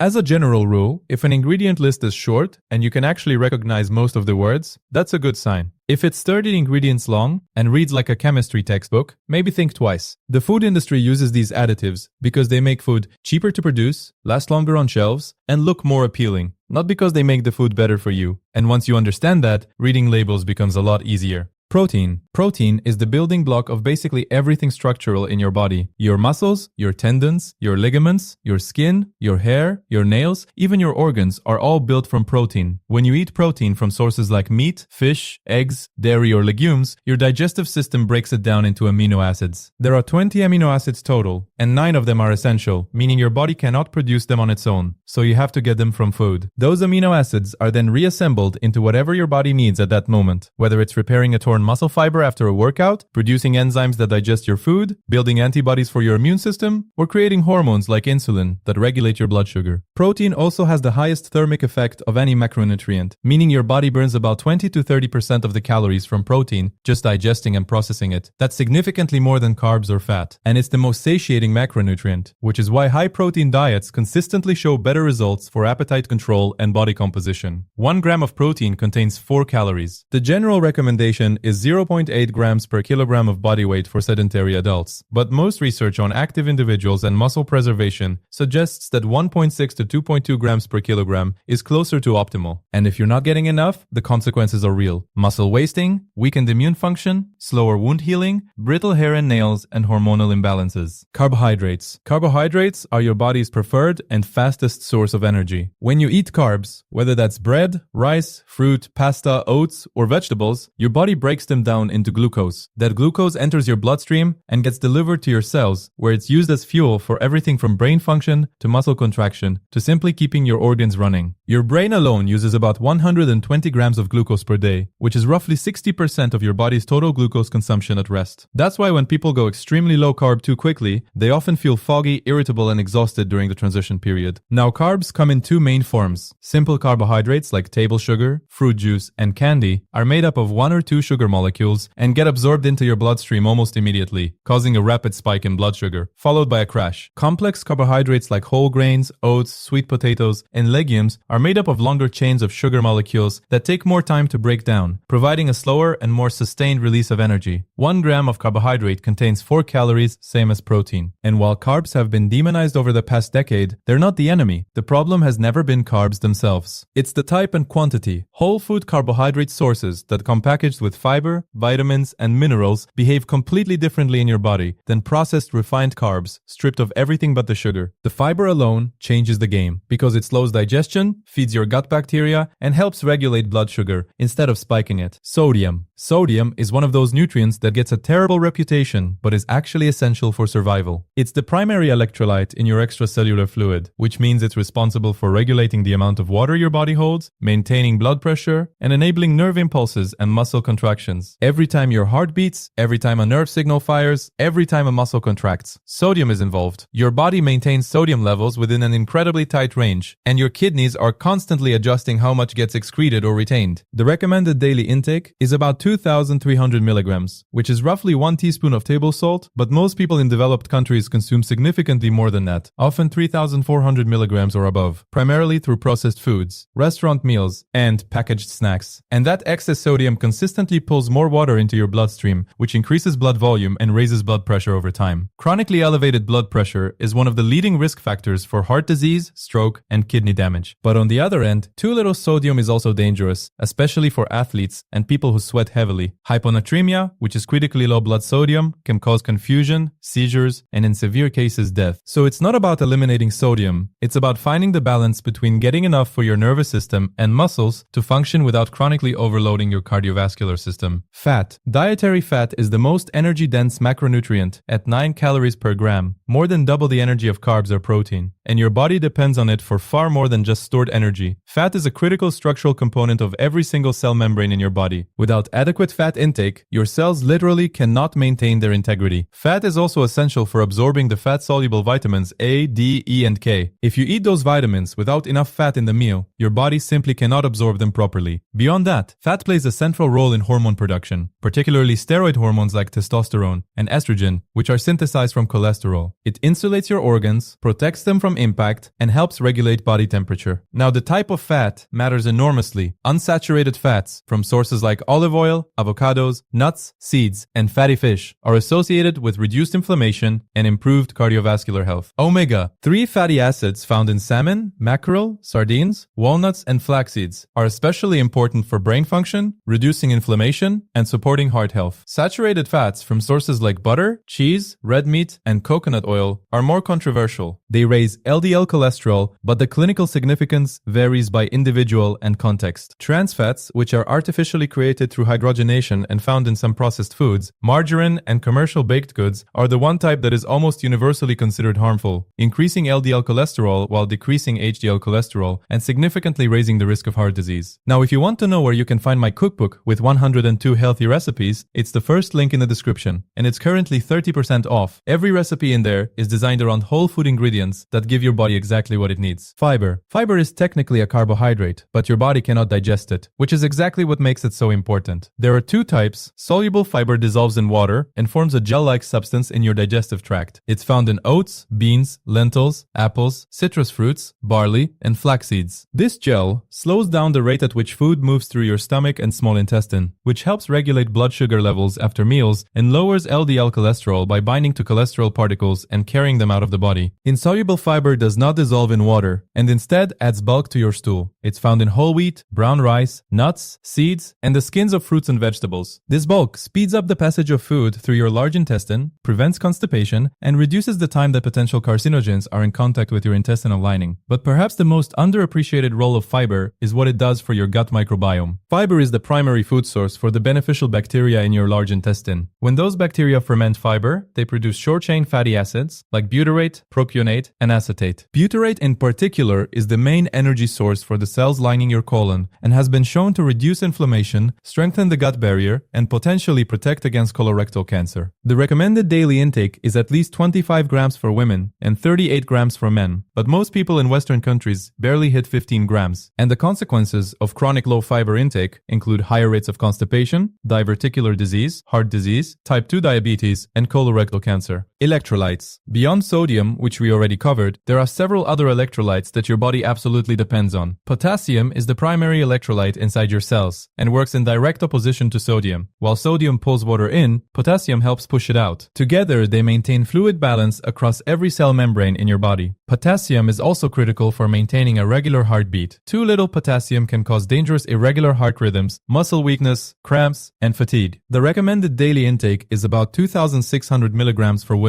and 3,400 milligrams for men. But most people fall significantly short. The best sources are bananas, potatoes, sweet potatoes, spinach, avocados, beans, and yogurt. Magnesium is involved in over 300 enzymatic reactions in your body, including energy production, protein synthesis, muscle and nerve function, blood sugar control, and blood pressure regulation. It's also essential for bone health, since about 60% of your body's magnesium is stored in your bones. Deficiency is incredibly common and can manifest as muscle cramps, insomnia, anxiety, headaches, and irregular heartbeat. The best food sources are dark leafy greens, nuts, seeds, dark chocolate, avocados, and whole grains. Calcium is the most abundant mineral in your body, and 99% of it is stored in your bones and teeth. But the remaining 1% circulates in your blood and is critical for muscle contraction, nerve signaling, blood clotting, and maintaining a regular heartbeat. If your blood calcium drops too low, your body will literally pull calcium from your bones to keep those vital functions running, which over time leads to osteoporosis. The recommended daily intake is about 1000 milligrams for most adults, and the best sources are dairy products, fortified plant milks, sardines with bones, tofu, kale, and broccoli. Water. Water makes up about 60% of your total body weight and is involved in virtually every biological process. It transports nutrients to your cells, carries waste products to your kidneys for excretion, lubricates your joints, cushions your brain and spinal cord, regulates body temperature through sweat, and serves as the medium in which every chemical reaction in your body takes place. Even mild dehydration of just 1 to 2% body weight loss through fluid can impair cognitive function, reduce physical performance, cause headaches, and increase fatigue. Your kidneys filter about 180 liters of blood per day and rely on adequate water intake to properly filter waste and maintain electrolyte balance. Chronic dehydration forces your kidneys to work harder and over time increases the risk of kidney stones and urinary tract infections. The general recommendation is about 2.7 liters per day for women and 3.7 liters per day for men from all sources, including food, but requirements increase significantly with exercise, heat exposure, illness, and altitude. And while most people think of thirst as the signal to drink, by the time you feel thirsty, you're typically already mildly dehydrated, which is why consistent water intake throughout the day matters more than responding to thirst alone. Cholesterol. Cholesterol is a waxy, fat-like substance that your body actually needs. Your liver produces about 80% of the cholesterol in your body because it's essential for building cell membranes, producing vitamin D when your skin is exposed to sunlight, manufacturing bile acids that help you digest fat, and synthesizing hormones like testosterone, estrogen, and cortisol. The remaining 20% comes from dietary sources like eggs, shellfish, red meat, and full-fat dairy. Now, cholesterol travels through your blood in two main forms. LDL, often called bad cholesterol, carries cholesterol from the liver to your tissues. When LDL levels are too high, excess cholesterol can deposit in the walls of your arteries, forming plaques that narrow and harden them over time, a process called atherosclerosis that significantly increases your risk of heart attack and stroke. HDL, often called good cholesterol, does the opposite. It picks up excess cholesterol from your tissues and arteries and carries it back to the liver for recycling or excretion. Higher HDL levels are consistently associated with lower cardiovascular risk. And here's something that surprises a lot of people. For most individuals, eating dietary cholesterol from food has a relatively modest effect on blood cholesterol levels because your liver adjusts its own production in response. What actually drives elevated LDL for most people is excess saturated fat, trans fat, refined carbohydrates, and overall excess calorie intake rather than cholesterol in food itself. Caffeine. Caffeine is not technically a nutrient, but it's one of the most consumed bioactive compounds on the planet, found in coffee, tea, chocolate, energy drinks, and pre-workout supplements. It works by blocking adenosine receptors in your brain. Adenosine is a neurotransmitter that builds up throughout the day and makes you feel progressively sleepier. When caffeine blocks those receptors, the sleepiness signal gets suppressed and you feel more alert and focused. But caffeine does more than just wake you up. It stimulates the release of adrenaline, which increases heart rate, blood pressure, and blood flow to muscles. It enhances the release of dopamine, which improves mood and motivation. And it increases the rate of fat oxidation, meaning your body becomes slightly more efficient at burning fat for fuel, which is why caffeine is one of the few ergogenic aids consistently shown to improve both endurance and strength performance. In research, a moderate intake of about 200 to 400 milligrams per day, which is roughly 2 to 4 cups of coffee, is generally considered safe for most adults. But caffeine has a half-life of about 5 to 6 hours, meaning if you have a coffee at 2 p.m., half of that caffeine is still circulating in your system at 7 or 8 p.m., which can significantly disrupt sleep quality, even if you feel like you fall asleep fine. Chronic overconsumption can lead to elevated cortisol levels, increased anxiety, disrupted sleep architecture, and adrenal fatigue. And withdrawal symptoms, including headaches, irritability, and fatigue, typically peak 12 to 24 hours after your last dose. Alcohol. Alcohol is metabolized differently from every other food component because your body treats it as a toxin. When you drink, alcohol is absorbed through the stomach and small intestine and goes straight to the liver, where an enzyme called alcohol dehydrogenase converts it to acetaldehyde, which is a toxic compound that causes DNA damage and is classified as a group 1 carcinogen by the World Health Organization. Acetaldehyde is then converted to acetate and eventually broken down into carbon dioxide and water. And here's the thing that most people don't realize. While your liver is processing alcohol, it essentially puts everything else on hold. Fat burning stops, protein synthesis slows, nutrient absorption gets impaired. Your liver prioritizes clearing the toxin above all other metabolic functions. 1 gram of alcohol contains 7 calories, almost as much as fat, but those calories provide zero nutritional value. They cannot be used for muscle repair, energy storage, or any structural function. Alcohol also suppresses the release of antidiuretic hormone, which is why you urinate more frequently when drinking and wake up dehydrated. It disrupts REM sleep, the restorative phase of sleep, even when you feel like you slept heavily. It lowers testosterone and raises estrogen. In men, it impairs gut barrier function, allowing endotoxins to leak into the bloodstream and trigger systemic inflammation. And chronic consumption is linked to liver disease, multiple types of cancer, including breast, liver, and colorectal cardiovascular damage, and neurodegeneration. There is no amount of alcohol that current research considers beneficial for health, despite older studies that suggested moderate red wine consumption was protective. Those studies have largely been debunked due to methodological flaws. This is my fast food health tier list. In this tier list, I want to do something a little different than you might expect, because most tier lists like this just look at the calories and call it a day.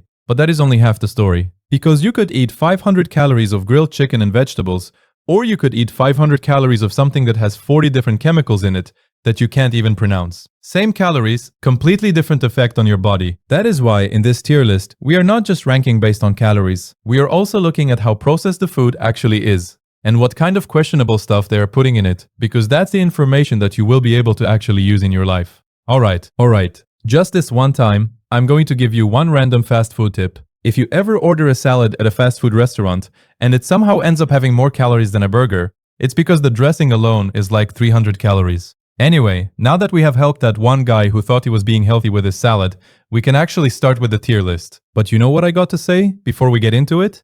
I'm not a nutritionist of any kind. Shocking. I know. Unfortunately, having a PhD in eating does not count. Alright, let's get it started.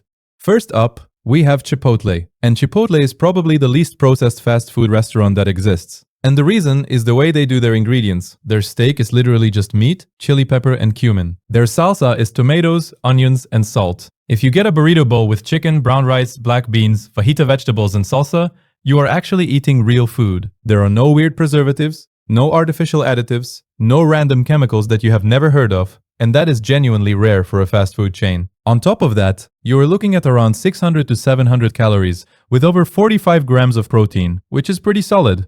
But here is the thing, you can also completely destroy yourself at Chipotle if you are not careful, because once you start adding sour cream cheese, guac chips on the side, a burrito can easily hit 1000 to 100 to 1500 calories, which is wild for one meal. And yes, they still cook with sunflower oil and rice bran oil, which are seed oils. So it's not perfect, but compared to basically every other fast food chain on this list, the ingredient quality at Chipotle is on a completely different level. That's why it's going straight into S tier. Next up, we have Burger King. And Burger King is kind of in a tough spot, because first of all, they got rid of their grilled chicken and their salads a while ago, which really didn't help them. A Whopper is around 660 calories, and that's before you add cheese or bacon or any of the extras that everybody adds. But the calorie thing is honestly not even the biggest problem with Burger King. The biggest problem is what is actually in the food, because a Whopper has over 30 ingredients in it, and some of those ingredients are things like silicon dioxide, which is basically an anti-caking agent that they found can mess with your gut lining and your immune cells, and potassium sorbate, which has been linked to allergies and asthma. This is all in one burger, so it's not just high in calories, it's also one of the most processed options out there. That's why Burger King is going into the C tier, which couldn't really be said for the next entry in our tier list, which is Taco Bell. Because most people assume Taco Bell is terrible for you, and when it comes to how processed it is, there is definitely some truth to that. Because their seasoned beef is only 88% actual beef. The other 12% is a mix of things like cellulose, maltodextrin, oats, soy lecithin, and a bunch of other fillers, which is not the worst thing in the world, but it does kind of make you wonder what you're actually eating. But on the calorie side, Taco Bell is actually not that bad. A regular crunchy taco is only 170 calories. A bean burrito is around 380, and they have this fresco menu where they replace the cheese and sour cream with pico de gallo, and you can genuinely put together a meal for under 500 calories. Plus, they have more vegetarian and high fiber options than most fast food places, which is kind of funny coming from a place called Taco Bell. So it's a weird situation. The calories are reasonable, but the ingredient quality is kind of sketchy. I feel like Taco Bell is going into the B tier, but just barely. Now let's get to Sonic, and I'm going to be honest with you, it is really hard to find anything redeeming about Sonic, because the entire menu is basically deep fried everything with a milkshake on top. Their medium Oreo Blast alone is over 700 calories. That's not even a meal, that's a drink. And the actual food is not just high in calories, it's also loaded with artificial ingredients and preservatives. There is really no way to eat healthy at Sonic, no matter how hard you try. So the healthiest thing you can do at Sonic is probably just keep driving. I'm sorry, but there is just nothing I can do for you there. That's why Sonic is going straight into the hardly food tier. Chick-fil-A is next, and this one is interesting because from a calorie and protein perspective, Chick-fil-A is genuinely one of the better options out there. Their grilled chicken sandwich is around 390 calories with 29 grams of protein, and their grilled nuggets are only 140 calories for an 8 count with 25 grams of protein, which is honestly kind of insane when you think about it. But here is where it gets a little complicated, because Chick-fil-A fries their chicken in peanut oil and their fries in canola oil, and almost all of their sauces are loaded with soybean oil. So the grilled options are genuinely good, but the fried stuff and the sauces bring in a lot of the same processed oil problems that you see everywhere else. So Chick-fil-A is going into the A tier, but mainly for the grilled options. If you are going there and getting the fried sandwich with a bunch of sauce, it's a different story.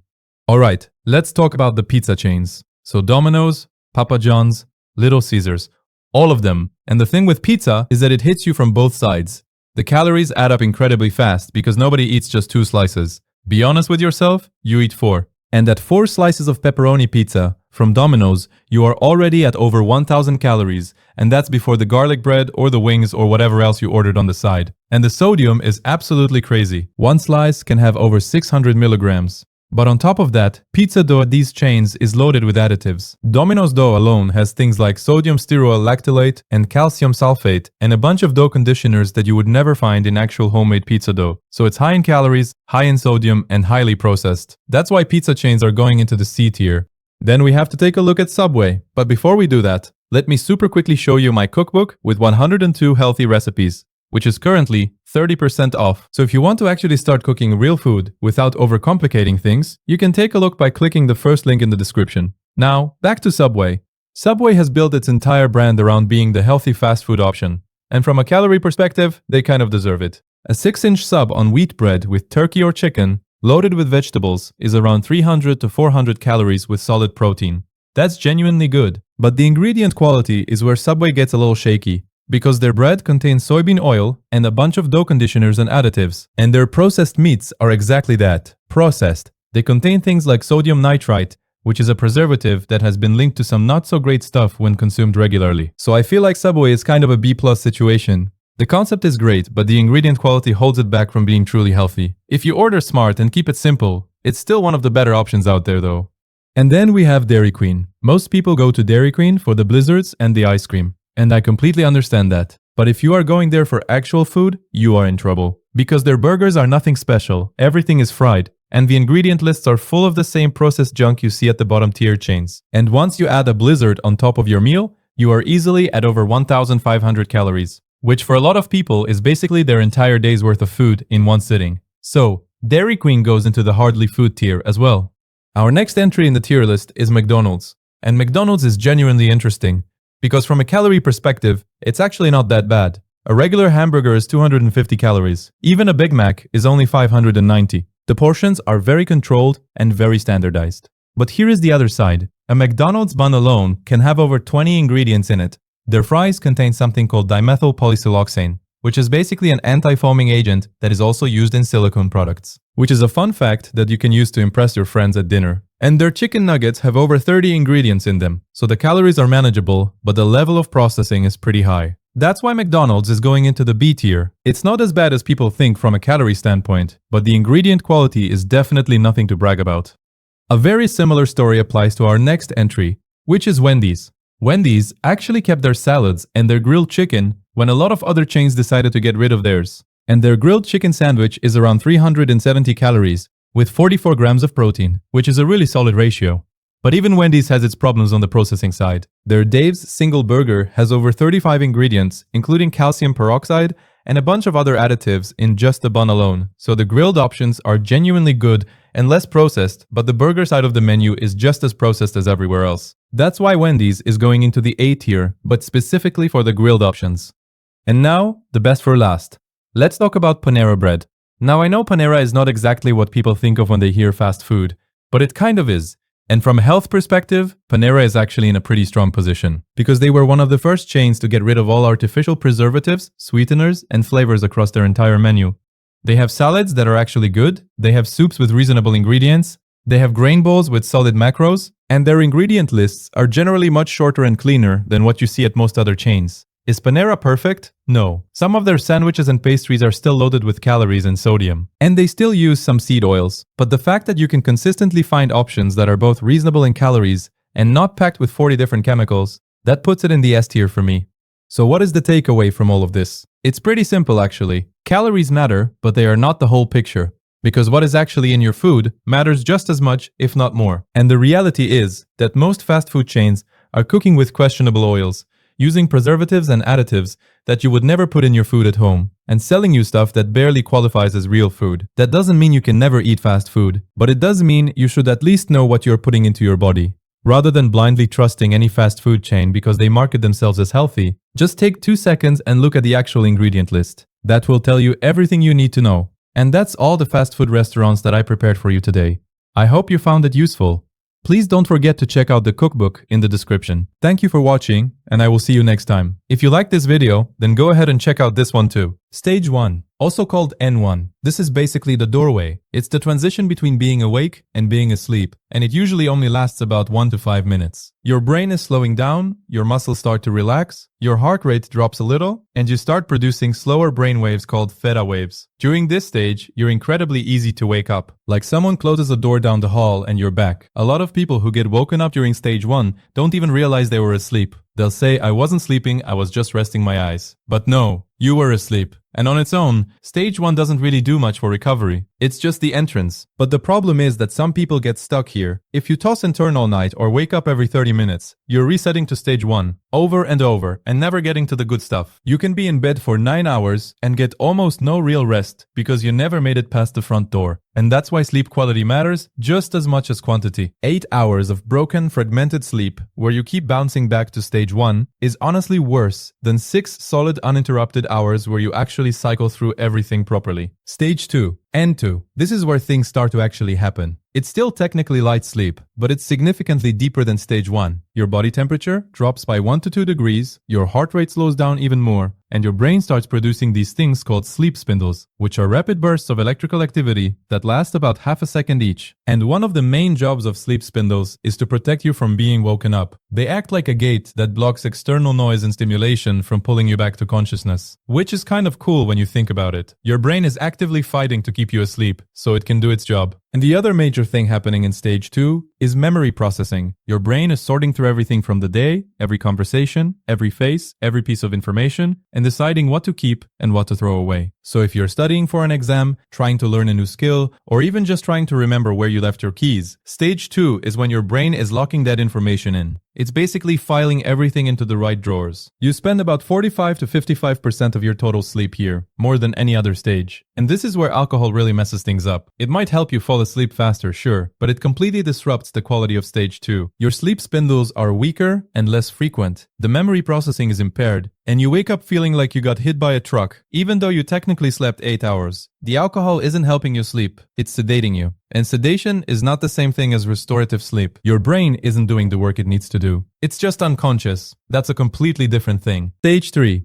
Deep sleep, also called M3 or slow wave sleep, and this is the stage your body physically needs the most. This is where the real recovery happens. Your brain produces big slow delta waves. Blood pressure drops to its lowest point of the entire day. Breathing becomes slow and rhythmic, and your body goes into full repair mode. This is when your pituitary gland releases the majority of its daily growth hormone, which repairs damaged muscle tissue, rebuilds cells throughout your body, strengthens your bones, and plays a huge role in your immune system. So if you're someone who works out and you're not getting enough deep sleep, your muscles are literally not recovering properly. The workout breaks them down. Deep sleep builds them back up. Without enough of it, you're just breaking yourself down over and over and wondering why you're not making progress. And there's something else that happens during deep sleep that honestly blew my mind when I first learned about it. Your brain has this waste removal system called the glymphatic system, and it becomes dramatically more active during stage 3. It opens up channels between brain cells and flushes out toxic metabolic waste and proteins that build up while you're awake. One of those proteins is beta amyloid, which is directly linked to Alzheimer's disease. So people who consistently don't get enough deep sleep are allowing these toxic proteins to accumulate in their brain year after year. and the long-term implications of that are genuinely scary. During this stage, you're extremely hard to wake up, and if someone manages to pull you out, you'll feel disoriented for 15 to 30 minutes, which is called sleep inertia. You get the most deep sleep in the first half of the night, which is why going to bed late is way worse than people realize. A 2 a.m. bedtime gives you significantly less deep sleep than 11 p.m., even with the same total hours, because your circadian rhythm is designed to front-load it. The biggest killers of deep sleep are alcohol, chronic stress, blue light before bed, caffeine after about 2 p.m. because caffeine has a half-life of 5 to 6 hours, meaning half that afternoon coffee is still in your system at midnight, irregular sleep schedules, and eating too close to bedtime. If you want more of it, keep your room at 65 to 68 degrees. Get sunlight within the first hour of waking to set your circadian clock, exercise regularly but not within 3 hours of bed, and try magnesium glycinate before sleep. Stage 4. REM sleep. Rapid eye movement. This is the dreaming stage, and honestly the wildest thing your brain does every night. During REM, your brain becomes almost as electrically active as when you're fully awake. Your eyes dart around behind your eyelids, your heart rate increases, breathing becomes irregular, and here's the crazy part. Your brain deliberately paralyzes almost all your voluntary muscles. It sends a signal called atonia down your brainstem that locks your body in place so you don't act out your dreams. Think about that. Your brain is running incredibly vivid emotional simulations while simultaneously keeping your body frozen so you don't hurt yourself or anyone near you. REM is where emotional processing happens. All the stress, anxiety, joy, anger from the day gets processed and integrated during this stage. It's like emotional digestion. Your brain takes raw emotional experiences and makes sense of them so you can wake up with a clearer head. It's also where creativity lives. Your brain starts connecting ideas and memories that seemed completely unrelated while you were awake. That's why you sometimes wake up with a solution to a problem you were stuck on. Your sleeping brain solved it for you. Studies consistently show that REM-deprived people become more emotionally reactive, more irritable, more anxious, and significantly worse at reading other people's emotions. So when you're moody and snapping at people after a bad night, that's almost certainly a REM deficit. You get more REM in the second half of the night, so cutting sleep short with an early alarm mostly costs you REM time. Going to bed late costs deep sleep. Waking up too early costs REM. Either way, you lose something important. Microsleep. And this one is genuinely terrifying. Microsleep is when your brain shuts off for 1 to 30 seconds while you're still technically awake. Your eyes might stay open, you might be sitting upright at your desk or behind the wheel of your car, but your brain has gone completely offline. And the worst part is, you usually don't even know it happened. There's no warning. There's no memory of the gap. Your brain just fills it in like nothing happened. It occurs when you're severely sleep deprived and your brain literally cannot stay awake anymore. So it forces tiny sleep bursts whether you want them or not. You have zero control over it. And this is one of the leading causes of car accidents in the entire world. Someone who's been awake for 20 plus hours can have microsleep episodes while driving at highway speed. Their eyes are open, hands on the wheel, but for 3 to 5 seconds their brain is completely asleep. At 60 miles per hour, 5 seconds covers the length of an entire football field, with absolutely nobody at the controls. Drowsy driving causes over 100,000 crashes per year in the US alone, and studies have shown that being awake for 24 hours impairs your reaction time and decision-making to the same degree as having a blood alcohol level of 0.10, which is above the legal limit in every single state. So when people brag about pulling all-nighters or surviving on 4 hours of sleep, they're essentially bragging about being functionally drunk. That's literally what the science says. Monophasic sleep. This is what most of us in the modern world do. One big block per night, usually 7 to 9 hours. It's the standard that most of society is built around. It's what most sleep research is based on. And it works well for most people as long as you're actually getting enough hours and the quality is there. Nothing wrong with it at all. Biphasic sleep. 2 sleep periods in 24 hours. Usually, a longer block at night, maybe 5 to 6 hours, plus an afternoon nap, anywhere from 20 to 90 minutes. And this is way more common historically and culturally than most people realize. Mediterranean and Latin American cultures have been doing this for centuries, with the siesta, and some researchers believe this is actually more natural for humans than monophasic sleep, because there's a biological dip in alertness every afternoon, around 1 to 3 p.m. that your circadian rhythm creates regardless of what you ate. That post-lunch sleepiness isn't from the food. It's hardwired into your biology. Your body literally wants to nap in the afternoon. Modern society just decided that's unacceptable. Some studies have shown biphasic sleepers have better cardiovascular health and cognitive performance, and cultures that still take siestas tend to have longer life expectancies. Though obviously other factors play into that. Polyphasic sleep. This is where things get extreme, and honestly questionable. Multiple short sleep periods throughout the day. The Uberman schedule is 6 20-minute naps across 24 hours, total of 2 hours of sleep per day. The theory is your brain learns to jump directly into REM during each nap because it's so desperately starved Some people online swear by it, but the reality is almost nobody sustains this long term, without serious health consequences. The adaptation involves days of extreme sleep deprivation that can impair your ability to drive, work, or think straight. The everyman schedule is slightly less extreme, a 3 to 4 hour core sleep with 2 or 3 naps. More sustainable, but still not great. The fundamental problem with all polyphasic schedules is you're almost certainly not getting enough deep sleep. And we just talked about what happens when you chronically miss deep sleep. Toxic proteins building up in your brain, impaired immune function, reduced growth hormone. Not worth it in my opinion. Now let me quickly tell you about my cookbook with 102 healthy recipes, currently 30% off. A lot of these recipes are loaded with magnesium, tryptophan, and the exact nutrients your brain needs for proper recovery through all these stages. First link in the description. Hypnagogic sleep. This is that weird in-between state, right as you're falling asleep.